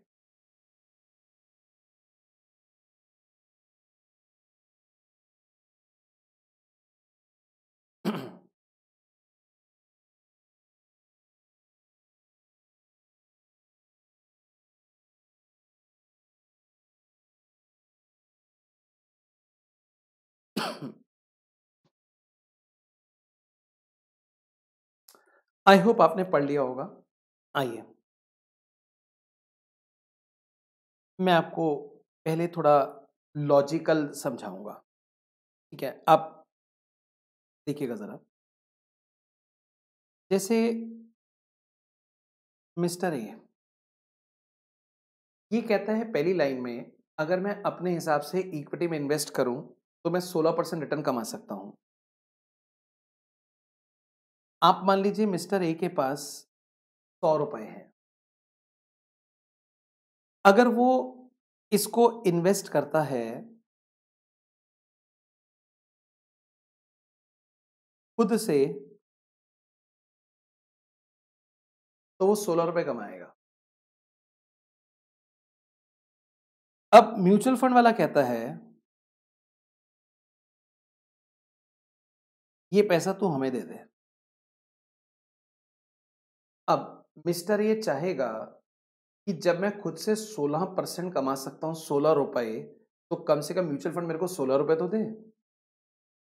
तो मिस्टर ने कहा चलो ठीक है, ये 100 रुपए मैं आपको देता हूं। अब म्यूचुअल फंड कहता है जैसे तू हमें 100 रुपए देगा, हमारे कुछ इनिशियल एक्सपेंस लगेंगे जो वन टाइम होंगे, सिर्फ एक बार। जैसे थोड़ा ऑफिस सेटअप में इनिशियल कुछ कॉस्ट लग जाती हैं, कुछ फॉर्म्स वगैरह बनाने में, लोगों को जोड़ने में, तो यहां पर एक इनिशियल एक्सपेंस लगेगा। अब म्यूचुअल फंड कहता है हम तो खाली हाथ आए थे, जो तुमने पैसे दिए उसी में से खर्चा होगा। अब इनिशियल एक्सपेंस है 5.5%। आप 100 रुपए का 5.5% निकालें तो ये आ गया 5.5 रुपए। अब म्यूचुअल फंड वाले के पास 94.5 बच गया। 100 रुपए इन्वेस्टर ने दिया, 5.5 रुपए खर्चा हो गया। अब म्यूचुअल फंड वाला ये कहता है, भाई मेरे को उस आदमी को देने के लिए कुछ पैसे चाहिए। एक तो 16 रुपए मेरे को उसको देने हैं, साथ में मेरा इस साल का कुछ खर्चा भी रहेगा। अभी जो हमने खर्चा किया शुरू में वो तो इनिशियल एक्सपेंस था। रेकरिंग होता है जो डेली बेसिस पे लग रहा है, जैसे इलेक्ट्रिसिटी, स्टाफ सैलरी, एडमिनिस्ट्रेशन, वो 1.5% है। अब ये 1.5% किसका होता है?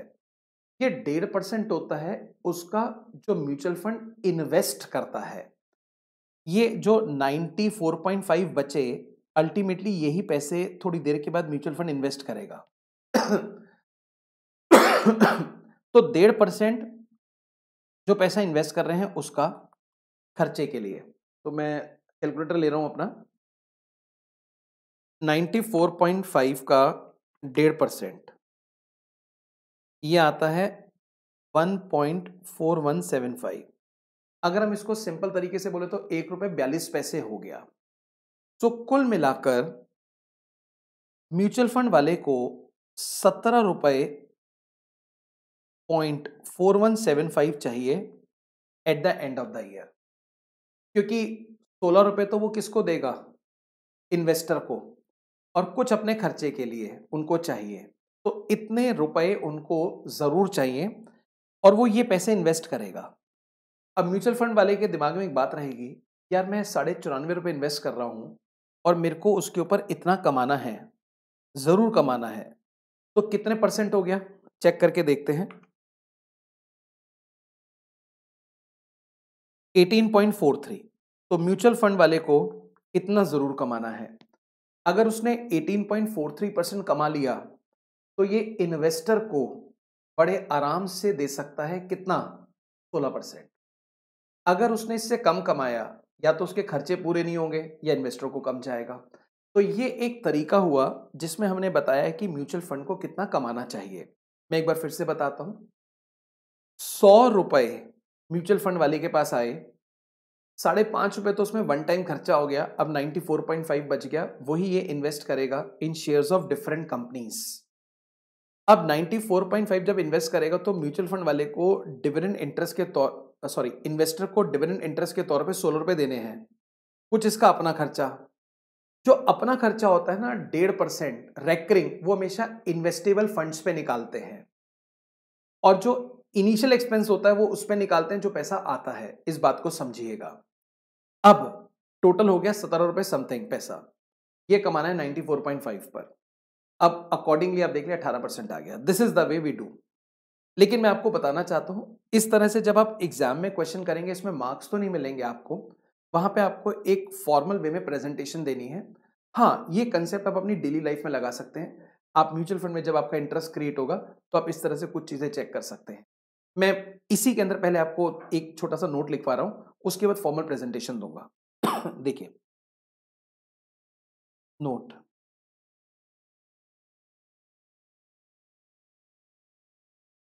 Recurring expense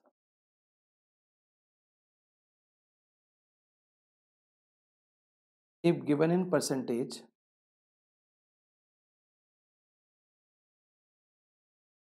it will be on recurring expense if given in percentage, it will be on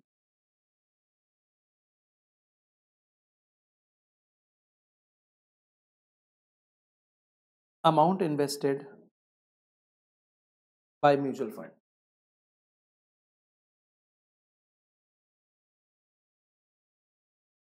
Initial expense percentage is applied on gross amount received. ये दो चीजें बहुत जरूरी हैं आपके लिए, अगर आप रियल लाइफ में इसको परफेक्शन लेकर आना चाहते हैं तो इतना आप जरूर समझें। अब मैं यहां से आपको फॉर्मल प्रेजेंटेशन देता हूं इस क्वेश्चन की क्या होगी। देखिए,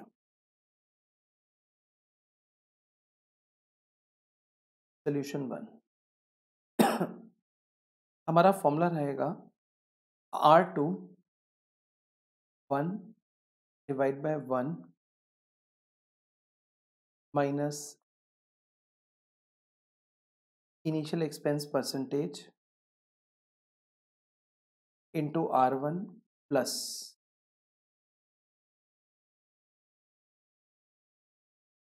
recurring expense percentage. This is the answer. आप इसके अंदर फिगर्स डालें, आपका आंसर आ जाएगा. अब इनकी फुल फॉर्म क्या है? R2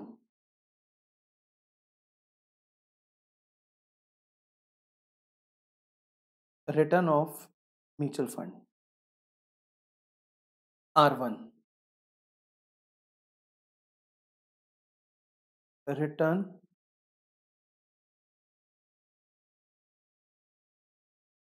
एक्सपेक्टेड बाय इन्वेस्टर, जितने रिटर्न इन्वेस्टर एक्सपेक्ट कर रहा है. अब मैं आपको थोड़ा सा टाइम दे रहा हूं, आप एक बारी जरा अपने लेवल पे इसको ट्राई करके देखें फिगर्स डाल के, फिर मैं आपको करवाता हूं.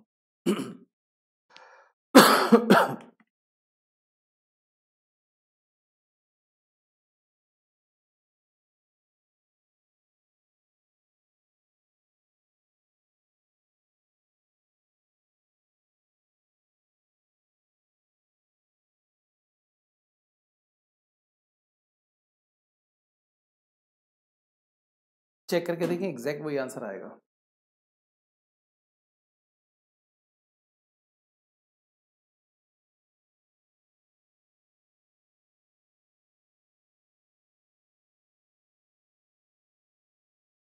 यहाँ एक छोटा सा काम करें, परसेंटेज का साइन हटा दें यहाँ, बस रेकरिंग इनिशियल एक्सपेंस. देखिए R2 is equal to 1 divide by 1 minus, अब जो इनिशियल एक्सपेंस है वो 5.5% है. अब क्योंकि 1 में से उसको माइनस करना है, या तो हम 1 की बजाय 100 ले, 100 माइनस 5.5, लेकिन जब हमने 1 लिया है तो 5.5 को डेसिमल में कन्वर्ट करते हैं, वो आएगा 0.055 इंटू 16% प्लस 1.5%. पहले इस पोर्शन को सॉल्व करें, उसमें 1.5% प्लस कर दें.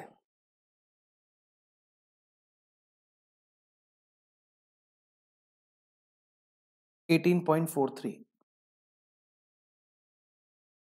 क्वेश्चन रहता है डेसिमल के बाद कितने डिजिट तक लें. देखिए 2 डिजिट तक तो कंपलसरी है, अगर आप चाहें तो 4 तक भी ले लें तो भी चलेगा. मैं 2 पे ही राउंड ऑफ कर रहा हूँ. 18.43, तो हमारा आंसर आ गया 18.43%. तो यहाँ से आपने एक चीज सीख ली, इनिशियल एक्सपेंस 100 रुपीज पर होगा और रेकरिंग एक्सपेंस इन्वेस्टेबल फंड्स पर होगा. लॉजिक के अकॉर्डिंग आपने देख लिया, जो हमने ब्लू कलर से लिखा वो इसका मेन प्रॉपर आंसर है.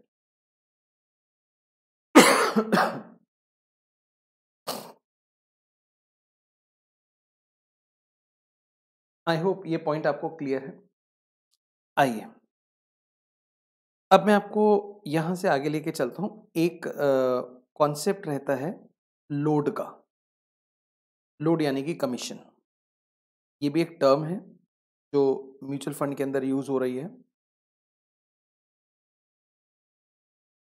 सेकंड टर्म,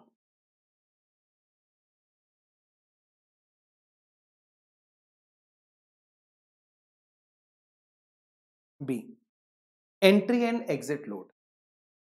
देखिए एंट्री एग्जिट लोड आजकल, क्योंकि म्यूचुअल फंड में भी कंपटीशन बहुत है, बहुत सारे म्यूचुअल फंड सेटअप हैं, वो लोग अट्रैक्ट करने के लिए एंट्री एग्जिट लोड छोड़ देते हैं. या कुछ लोग ये कहते हैं अगर आप एग्जिट 1 साल के बाद या 2 साल के बाद करेंगे तो एग्जिट लोड नहीं लगेगा. इस प्रकार से ये होता क्या है, जैसे मान लीजिए मैं आज एक ऑलरेडी स्टेब्लिश म्यूचुअल फंड खरीदना चाहता हूं और आज उनका एनएवी 15 रुपए है.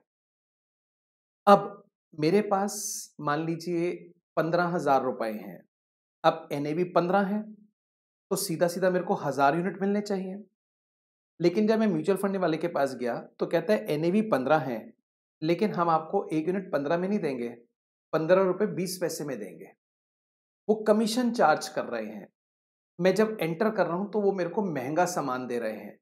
ये 20 पैसे एक तरह से म्यूचुअल फंड के लिए रेवेन्यू जनरेट करता है, क्योंकि उनके खर्चे भी हैं। वो एग्जिट एंट्री लोड के थ्रू भी कुछ कमाते हैं। तो कहते हैं 15 की बजाय 15 रुपए 20 पैसे के हिसाब से आपको सामान देंगे। तो मैंने कैलकुलेट किया, भाई मेरे पास 15,000 रुपए थे। अगर इसको 15 रुपए 20 पैसे से डिवाइड करूं तो 986.8 आता है। यहाँ पे एक अच्छी बात है, यूनिट्स फ्रैक्शन में भी मिलते हैं। तो 986.84 यूनिट्स मिलेंगे, जबकि मैं घर से सोच के गया था 1000 यूनिट। इसको बोलते हैं एंट्री लोड, या इसको बोलते हैं फ्रंट एंड लोड।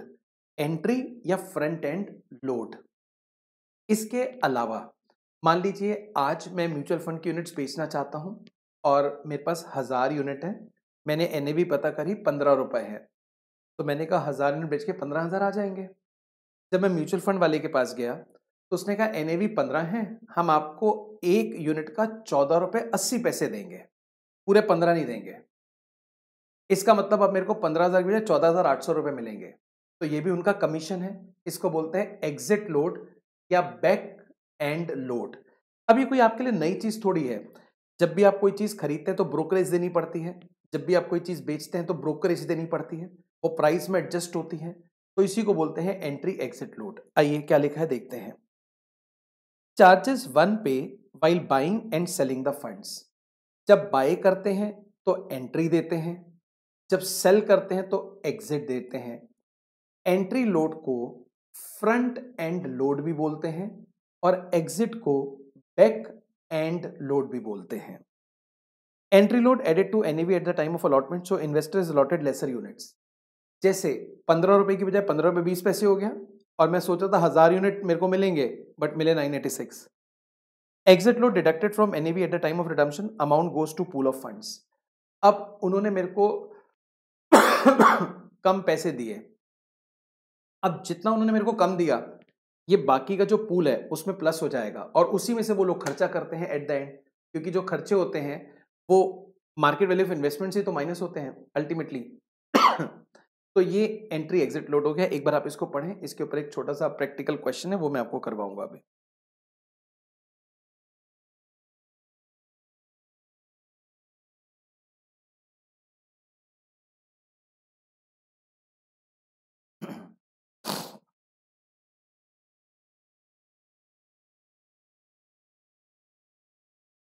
आइए लेके चलता हूं।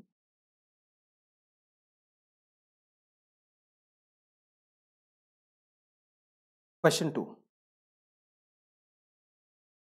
देखिए, the unit price of equity link saving scheme, ये आप म्यूचुअल फंड का नाम ले लें अभी, is 10।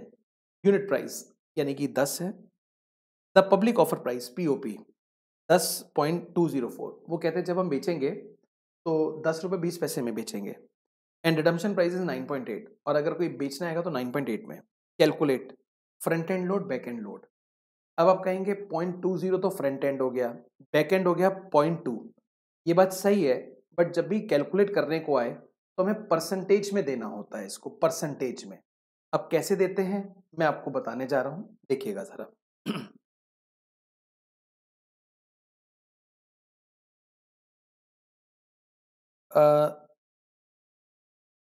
Second question,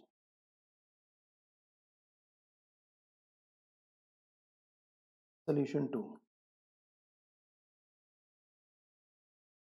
entry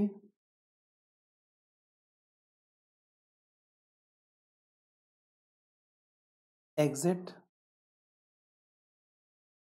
load percentage.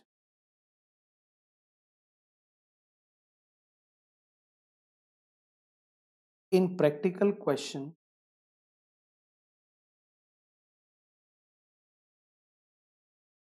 can be calculated on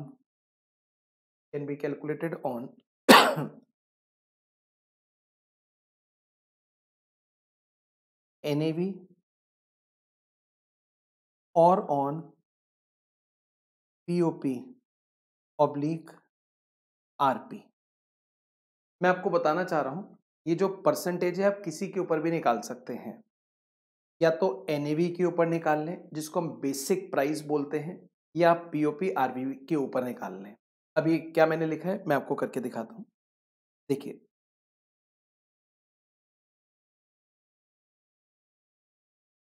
situation one, percentage is based on NAV. Percentage NAV पे बेस्ड है। सबसे पहले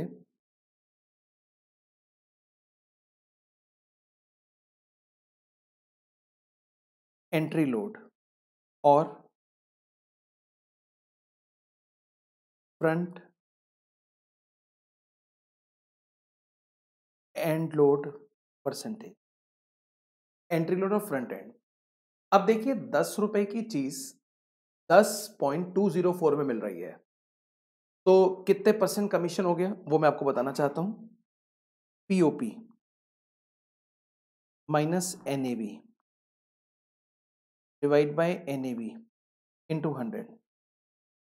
इस फॉर्मूले में कोई टेक्निकल पन नहीं है, हमने कोई फॉर्मूला अपनी तरफ से बनाया नहीं है। हम तो ये कह रहे हैं 10 रुपए की चीज है, बट वो कहता है मैं 10 रुपए 20 पैसे में दूंगा। तो आप देख सकते हैं 10.204 minus 10 whole divide by 10 into 100। अभी कितने परसेंट आ गया वो मैं देख रहा हूं।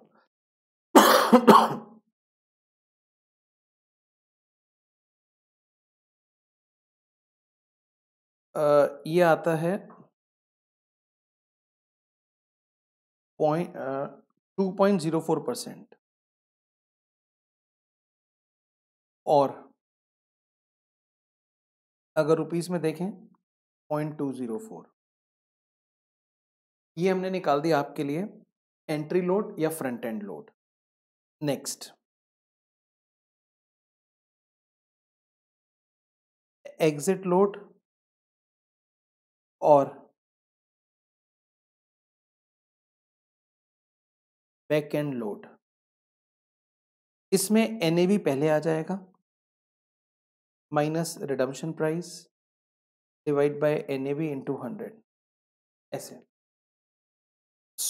10 रुपए एनएवी था, हम रिडम्पशन पे 9 रुपए 80 पैसे देंगे डिवाइड बाय 10 इंटू 100। परसेंटेज देख लें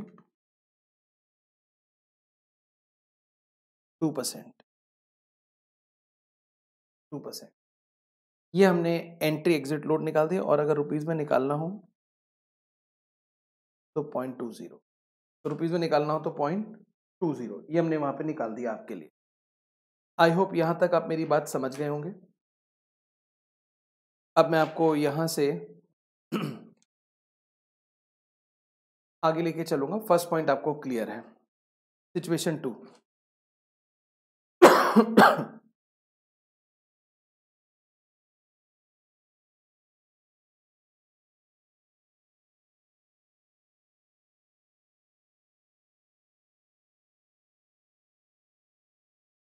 परसेंटेज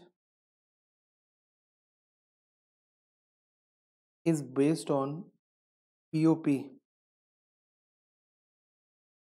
और RV। RV बोल दो या RP बोल दो, एक ही बात है, रिडम्पशन वैल्यू रिडम्पशन प्राइस। ऐसे में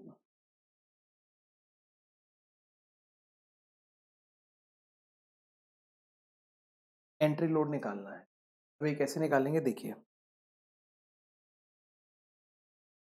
POP is equals to NAV divided by 1 minus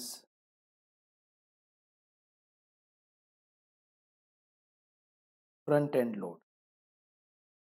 यहां से देखिए कितना हो गया। POP is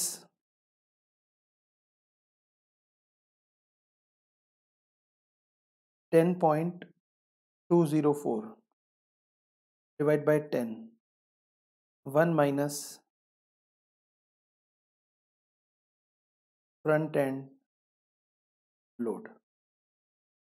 अब इसको सॉल्व करना है, तो एक तरह से 1 minus front end load equals to 10 divide by 10.204, 10 divided by 10.204, 0.98.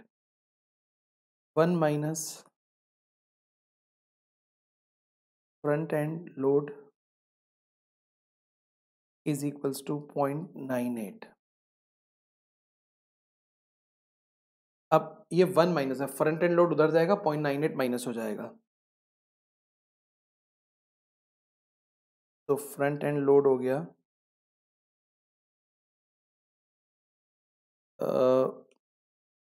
0.0199, 0.0199, ये आंसर आ गया। 0.0199 और परसेंटेज में निकालना हो तो 1.99%, 1.99%। अब इसी प्रकार से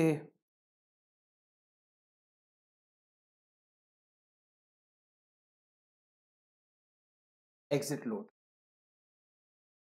एग्जिट लोड में redemption price NAV 1 plus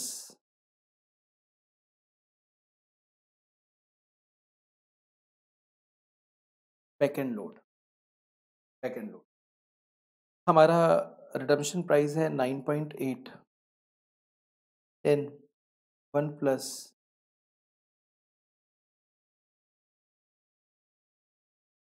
back and load. अब यहाँ पे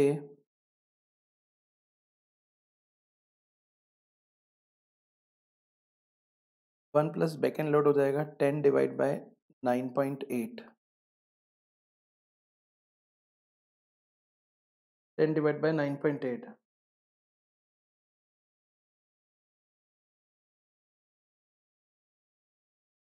1.02,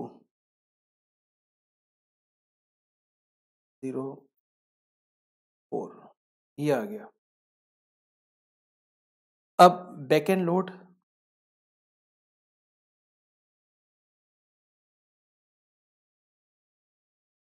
इसमें से 1 माइनस कर देंगे, 0.0204, परसेंटेज में चाहिए तो 2.04%, 2.04%, ये परसेंटेज में आ गया। आप कोई भी एग्जाम में कर सकते हैं, मैं थोड़ा स्क्रीन छोटा करूंगा एक बारी, जिससे दोनों आंसर आपको यहाँ पे दिख जाए।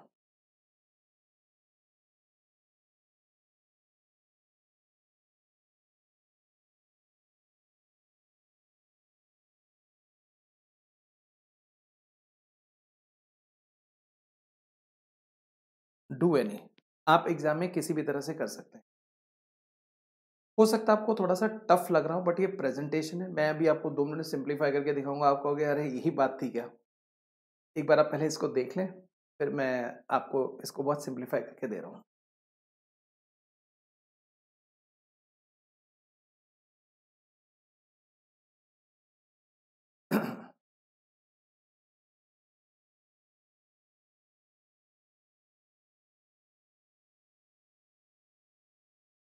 आइए मैं थोड़ा सा इसको सिंप्लीफाई कर रहा हूँ। देखिए, अगर हम बात करें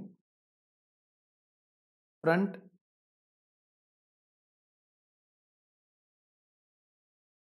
एंड की, फ्रंट एंड की जो NAV था वो 10 रुपए है और पब्लिक ऑफर प्राइस है 10.204। अब ये सबको मालूम है जो कमीशन है या जो लोड है वो 0.204 है। वैसे यहाँ कमीशन वर्ड यूज कम होता है, लोड ज्यादा होता है, लोड 0.204 है। अब मेरे को ये लोड परसेंटेज में चाहिए, तो मैं 0.204 को 10 से भी रिलेट कर सकता हूं और इससे भी कर सकता हूं। अगर मैं 0.204 को 10 से रिलेट कर दूं, ये 10 का कितने परसेंट है, तो ये बन जाएगा 2.04%। और अगर मैं 0.204 को रिलेट कर दूं 10.204 से, तो ये कितना बना देखते हैं। 0.204 10.204, ये बन गया 1.99%। ये सिचुएशन 1 है और ये सिचुएशन 2 है। लेकिन इस प्रेजेंटेशन से हमें एग्जाम में मार्क्स नहीं मिलेंगे। आप देखिए, है तो बड़ा सिंपल। 10 रुपए की चीज 10 रुपए 20 पैसे में मिल रही है, तो 20 पैसे लोड हो गया। अब 20 पैसे लोड परसेंटेज में कन्वर्ट करना हो आप उसको 10 रुपए के ऊपर भी बेस ले सकते हैं, 10 रुपए 20 पैसे के ऊपर भी। हम आपसे ये नहीं पूछे क्या चीज ठीक है क्या चीज गलत है, बट आप परसेंटेज में ऐसे निकाल सकते हैं कि ये कितने परसेंट है। तो एक आंसर आपका आ गया 2.04, एक आंसर है 1.99। यहां पर एक डाउट आना बहुत स्वाभाविक है, जो मेरे को आ रहा है, मेरे को मालूम नहीं आपको आएगा कि नहीं। मान लीजिए एग्जाम में ये क्वेश्चन आया तो हम समझ गए इसको किसी एक तरीके से सॉल्व कर दे। लेकिन एक रिवर्स क्वेश्चन आया जिसमें दे रखा था लोड है 2% और वहां पे दो प्राइस दे रखे थे, एनएवी 10 और पीओपी 10.20। तो हम 2% किसका निकालें, क्योंकि मेरे को रुपीस में कमीशन चाहिए। ऐसे में आप चिंता ना करें, जब वो परसेंटेज में देगा तो आपको बताएगा कि किसके ऊपर लग रहा है। आप बिल्कुल भी इसके बारे में डबल माइंड ना हो, 100% आपको गिवन होगा। अब आप एग्जाम में आए तो किसी एक तरह से कर सकते हैं। एक बारी थोड़ा अगर आप चाहें तो एग्जिट लोड भी सोच के देख लीजिए। 10 रुपए था एनएवी, 9.8 था रिडम्पशन, तो कमीशन या लोड 20 पैसे था। आप 20 पैसे को 10 से रिलेट करेंगे तो 2% आएगा। आप 20 पैसे को 9 रुपए 80 पैसे से रिलेट करेंगे तो 2.04% आएगा। तो किसी भी तरह से आप निकाल सकते हैं 2 या 2.04। उम्मीद करता हूं आपको यहां तक मेरी बात समझ आई होगी। अब यहां से मैं आपको थोड़ा सा आगे लेके चलूंगा और आपको म्यूचुअल फंड का जो सेटअप है पहले थोड़ा सा वो मैं समझाना चाहूंगा, और उसके बाद थोड़ा सा थ्योरी हम डिस्कस कर रहे हैं आपके साथ। आइए, ये मैं आपको थ्योरी नोट में लिया है। हमने प्रैक्टिकल क्वेश्चन एटलीस्ट 2 आपके साथ अभी करे हैं। मैं प्रैक्टिकल की बजाय एक छोटा सा थ्योरी कॉन्सेप्ट पहले आपके साथ डिस्कस कर देखिए, इसको हम बोलेंगे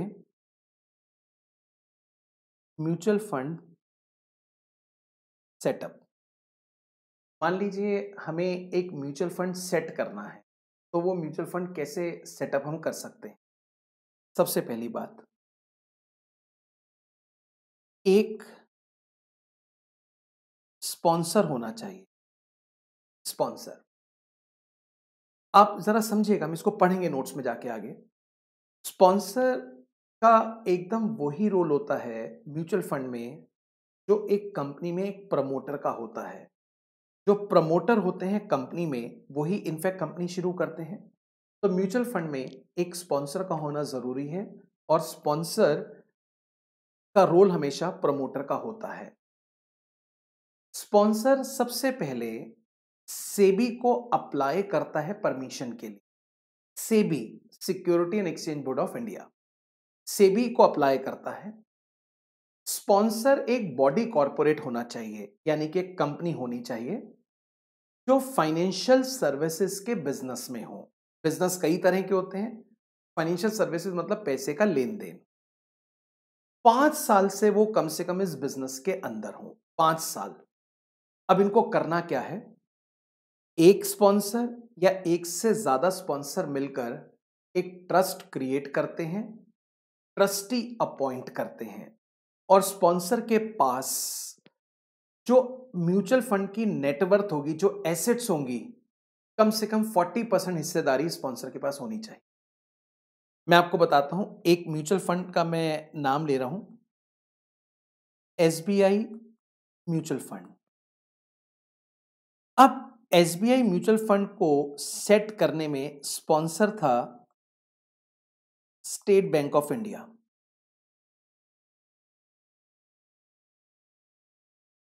state bank of India sponsor था। एक तरह से ये कंपनी में जो प्रमोटर होता है म्यूचुअल फंड में, वही स्पॉन्सर होता है। स्टेट बैंक ऑफ इंडिया ने ही सेबी में अप्लाई किया परमिशन के लिए। स्टेट बैंक ऑफ इंडिया एक बॉडी कॉर्पोरेट है, फाइनेंशियल सर्विस में है, और साथ में 5 साल से अधिक का एक्सपीरियंस है जब ये म्यूचुअल फंड लेकर आए। और इनकी शायद 68% की हिस्सेदारी है, हमने तो 40% ही आपको बोला। इन्होंने एक ट्रस्ट बनाया और उसमें ट्रस्टी को अपॉइंट किया। अब स्पॉन्सर ने जो ट्रस्ट बनाया उसमें ट्रस्टी को रखा। अब ट्रस्टी कौन है? ट्रस्टी है SBI mutual fund trustee company private limited. तो स्पॉन्सर ने एक ट्रस्ट बनाया, उसमें ट्रस्टी अपॉइंट किया। ट्रस्टी है SBI mutual fund trustee company private limited. अब ट्रस्टी का काम क्या होता है? सबसे पहले देखिए, इसमें जितने भी ट्रस्टीज हैं उसमें 2/3 इंडिपेंडेंट होने चाहिए। 2/3 ये म्यूचुअल फंड की जितनी भी एसेट्स होती हैं ये अपने अंडर रखते हैं। एक तरह से ये गार्जियन होते हैं एसेट्स के। They are the guardian of the assets. इनका काम क्या होता है? परफॉर्मेंस को मॉनिटर करना, सेबी के कंप्लायंसेस को चेक करते रहना कि पूरी तरह से चल रहे हैं कि नहीं। एक तरह से सुपरिटेंडेंस, मतलब ये सुपरिटेंडेंस नजर रखते हैं कि सारी चीजें ठीक चल रही हैं कि नहीं चल रही, परफॉर्मेंस कैसी है म्यूचुअल फंड की, और साथ में कंप्लायंसेस पूरे हो रहे हैं कि नहीं हो रहे।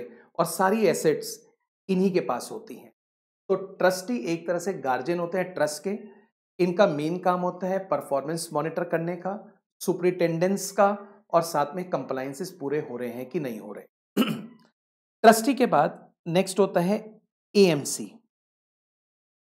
एएमसी का मतलब हुआ asset management company. SBI mutual fund का जो एएमसी है वो है एसबीआई फंड मैनेजमेंट लिमिटेड। अब एएमसी में 50% डायरेक्टर्स इंडिपेंडेंट होने चाहिए। ये लोग क्या काम करते हैं? सबसे पहले फंड मैनेजर को हायर करते हैं। Fund manager day to day functioning में इन्वॉल्व रहता है, स्कीम्स को लॉन्च करता है। साथ में ये जो एएमसी है ये अप्रूव्ड होना चाहिए सेबी से। अप्लाई कर रहे हैं स्पॉन्सर, एएमसी अप्रूव्ड होना चाहिए सेबी से। एएमसी फंड मैनेजर अपॉइंट करता है, स्कीम्स लॉन्च करता है, fund manager day to day working decide करता है। और मान लीजिए अगर फंड मैनेजर को हटाना है तो ऐसे में मेजॉरिटी ऑफ द ट्रस्टी या 75% ऑफ द यूनिट होल्डर अगर आ जाएं तो फंड मैनेजर को हटा सकते हैं। फंड मैनेजर वो आदमी है, जब म्यूचुअल फंड पे पैसा आ जाता है तो कौन सा पैसा कहाँ इन्वेस्ट होगा ये सारा फंड मैनेजर डिसाइड करता है। वही पैसों को रोटेट करता है, इधर से उधर चेंज करता रहता है। सारा काम, सारा दारोमदार फंड्स मैनेजर पे होता है। बड़ी बड़े इंस्टीट्यूशन के जो एमबीएज होते हैं, सीएज होते हैं, वो बड़े बड़े म्यूचुअल फंड में फंड मैनेजर बने हुए हैं। तो ये इनका काम हुआ। इसके बाद नेक्स्ट होता है कस्टोडियन। कस्टोडियन ये जितने भी शेयर्स खरीदते हैं, जैसे म्यूचुअल फंड ने कोई शेयर्स खरीदे तो वो कस्टोडियन के पास रहते हैं। लेकिन आजकल आप जानते हैं थोड़ा बहुत कि शेयर्स अब डीमेट फॉर्म में होते हैं, यानी कि मैंने आपको बोला हमने म्यूचुअल फंड लिए तो हमारे अकाउंट में डाल दिए। पहले एक हार्ड कॉपी मिलती थी, भाई ये लो आपके 1000 यूनिट का सर्टिफिकेट। अभी क्या है, अकाउंट में डाल देते हैं। तो कस्टोडियन के पास सारे शेयर्स होते हैं, सिक्योरिटीज होती हैं।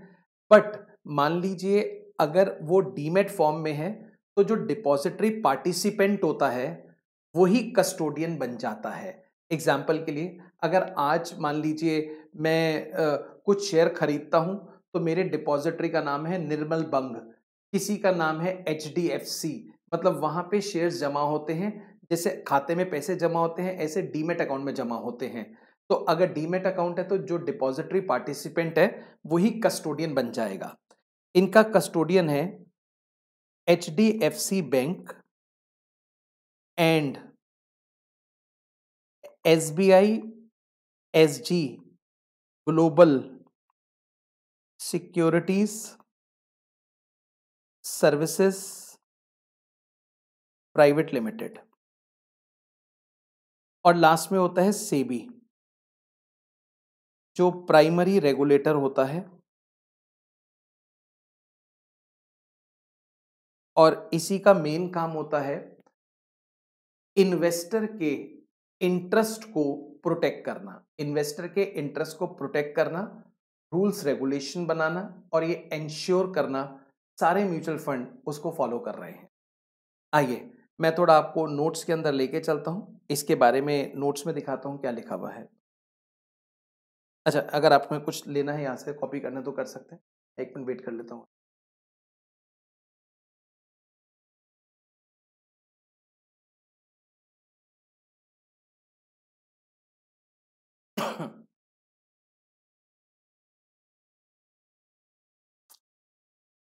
आते हैं।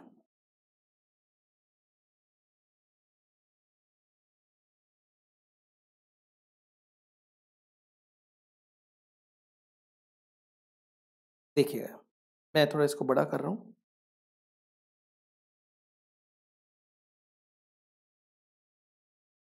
Mutual fund is setup in the form of trust.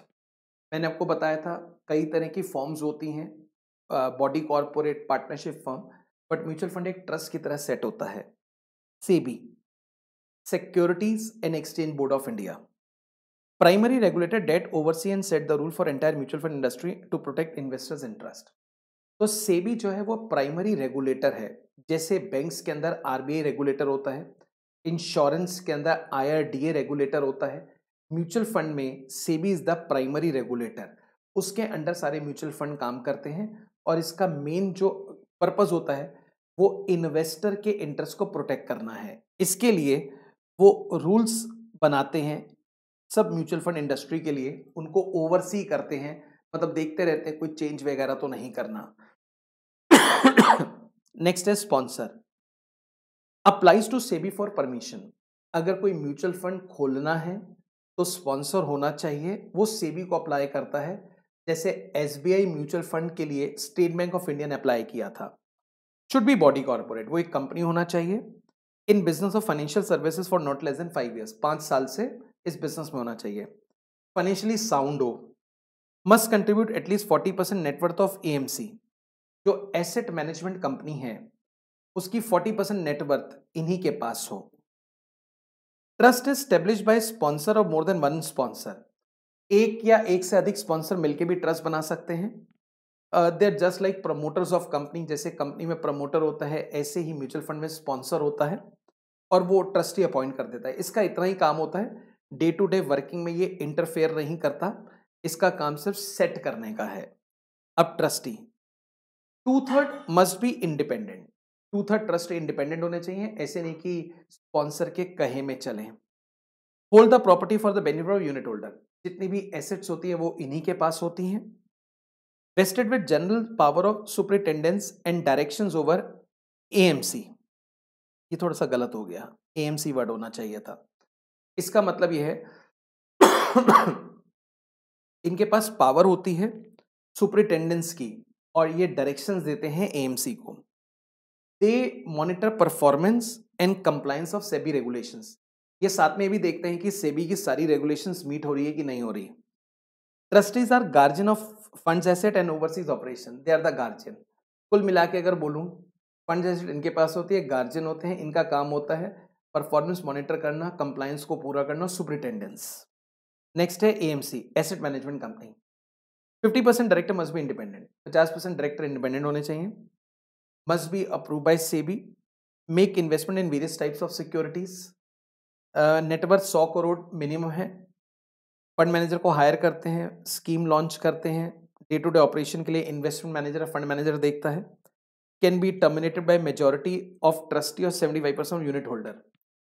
अगर आप टर्मिनेट करना चाहें फंड मैनेजर को तो ऐसे हो सकता है। कस्टोडियन, ये सेबी के अंदर रजिस्टर्ड होता है, सिक्योरिटी होल्ड करता है अपनी कस्टडी में।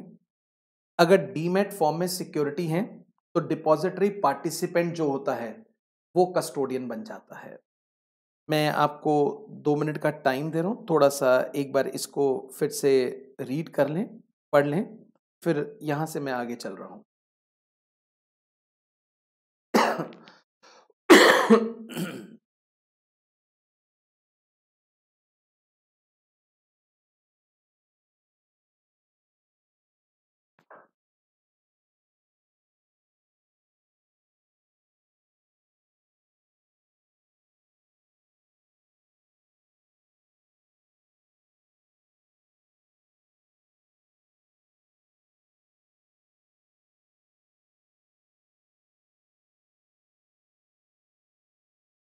आई होप आपने देख लिया होगा, एक छोटा-सा डायग्राम है वो आप देख सकते हैं। सबसे पहले हो गया स्पॉन्सर, जैसे मैंने बोला स्टेट बैंक ऑफ इंडिया। उसके बाद आप पढ़ें नेक्स्ट इज़ स्पॉन्सर के बाद ट्रस्टी, लेफ्ट साइड पे आपको दिख रहा है ट्रस्टी। ट्रस्टी हो गया SBI mutual fund trustee company private limited. फिर हो गया AMC, SBI fund management company limited. Custodian HDFC bank और एसबीआई एसडी ग्लोबल सर्विसेज। तो स्पॉन्सर, ट्रस्टी, एएमसी, कस्टोडियन, इन सब से मिलके म्यूचुअल फंड बनता है। सेबी और यूनिट होल्डर, ये दो साइड्स हो गए। यूनिट होल्डर बेनिफिशियरी है, सेबी कंट्रोलर है। तो यूनिट होल्डर के इंटरेस्ट को प्रोटेक्ट करने के लिए सेबी आता है और इन सारी पार्टीज को कनेक्ट कर रहे हैं। आई होप आपको समझ आ गया होगा। हम एक छोटा सा प्रैक्टिकल क्वेश्चन आज और करेंगे, आज की क्लास को वाइंड अप करते हुए। आप कनेक्ट कर सकते हैं मेरे साथ क्वेश्चन नंबर 3 से, थोड़ा सा आपको कॉन्सेप्ट भी सीखने को मिलेगा।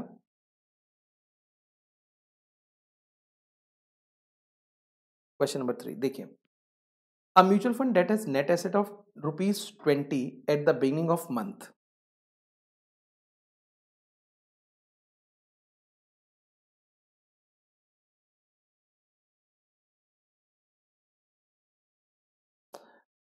नेट एसेट वैल्यू, ये एनएवी है 20 की, बिगिनिंग ऑफ मंथ में। Made income and capital gain distribution of इतना। अब जैसे म्यूचुअल फंड ने पैसे इन्वेस्ट किए होंगे, उनको डिविडेंड आया होगा। अब वो डिविडेंड उन्होंने यूनिट होल्डर को दिया, वो बनता था 0.0375।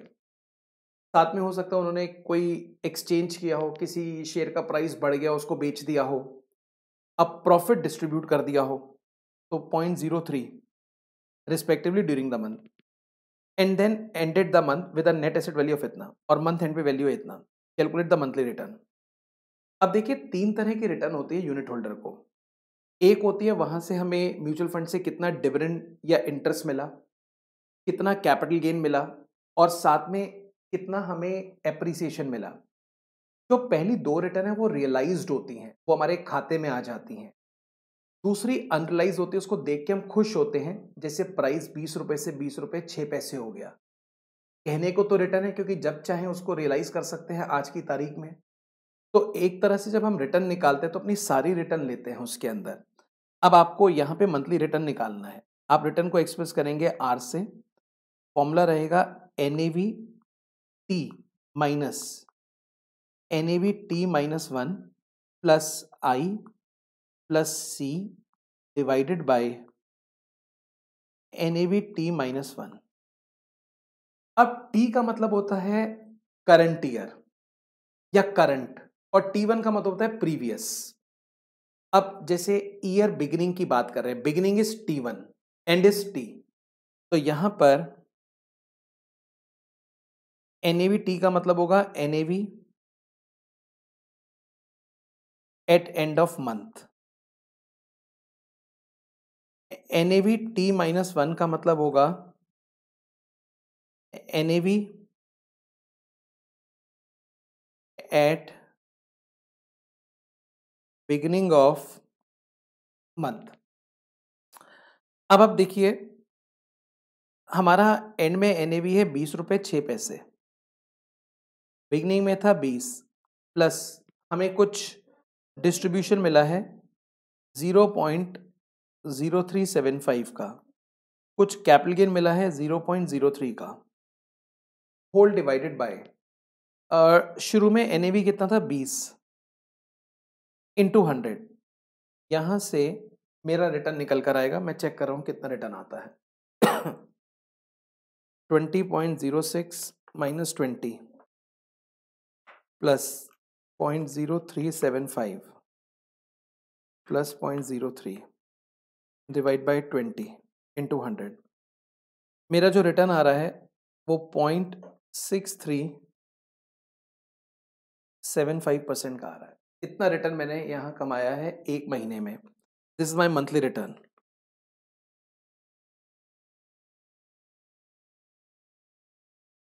दिस इज मंथली रिटर्न, ये मंथली रिटर्न है। इसको अगर आप चाहें तो फॉर्मूला जैसे लिखा, इसकी बजाय अगर आप बेसिक समझें तो ऐसे भी बात कर सकते हैं। देखो, हमारा जो कैपिटल एप्रिसिएशन है वो 6 पैसे है, 20 रुपए से 20 रुपए 6 पैसे। साथ में हमें डिविडेंड मिला है 0.0375 का। इसके अलावा कैपिटल गेन में हिस्सा मिला है 0.03 का। ये टोटल हमारी रिसीविंग है। ये रिसीविंग आती है हमारी 0.06, 0.0375, 0.03, 0.1275, और ये रिसीविंग मैंने 20 रुपए पे कमाई है, डिवाइड बाय 20, तो परसेंटेज में देखें तो 0.6375% हो गया। ये इसका लॉजिक है। आई होप ये आपको समझ आ गया होगा। आज हमारा पहला सेशन था। मैं आपको सिलेबस में कॉन्सेप्ट में तो इतना ही कराऊंगा, बट आप मेरी बात मान के चलिए, आज हमने शुरू करा है। हमने बहुत डीप अभी म्यूचुअल फंड में एंट्री नहीं करी है, बट जैसे जैसे हम अंदर जाएंगे आपका इंटरेस्ट बनेगा, आपको बहुत अच्छा लगेगा ये चैप्टर, और एग्जाम में भी जो क्वेश्चन आएंगे आप अच्छे से कर पाएंगे। बट कुछ हो सकता है आपकी क्वेरीज अनआंसर्ड रहें, या आपको इतना सीखने के बाद लगे कुछ डाउट मन में। इसके दो रास्ते हैं। पहला, थोड़ा सा तो आप वेट करें, जैसे हम ग्रेजुअली प्रोसीड करेंगे, 2-3 क्लास करेंगे तो सारे जो माइंड में बातें चल रही हैं वो ऑटोमेटिक क्लियर हो जाएंगी। इसके अलावा अगर आपको कोई डाउट रहे क्लास से रिलेटेड, तो आप मेरे को व्हाट्सएप पर या कॉल करके कैसे भी पूछ सकते हैं। मैं आपके साथ अपना नंबर शेयर कर रहा हूं।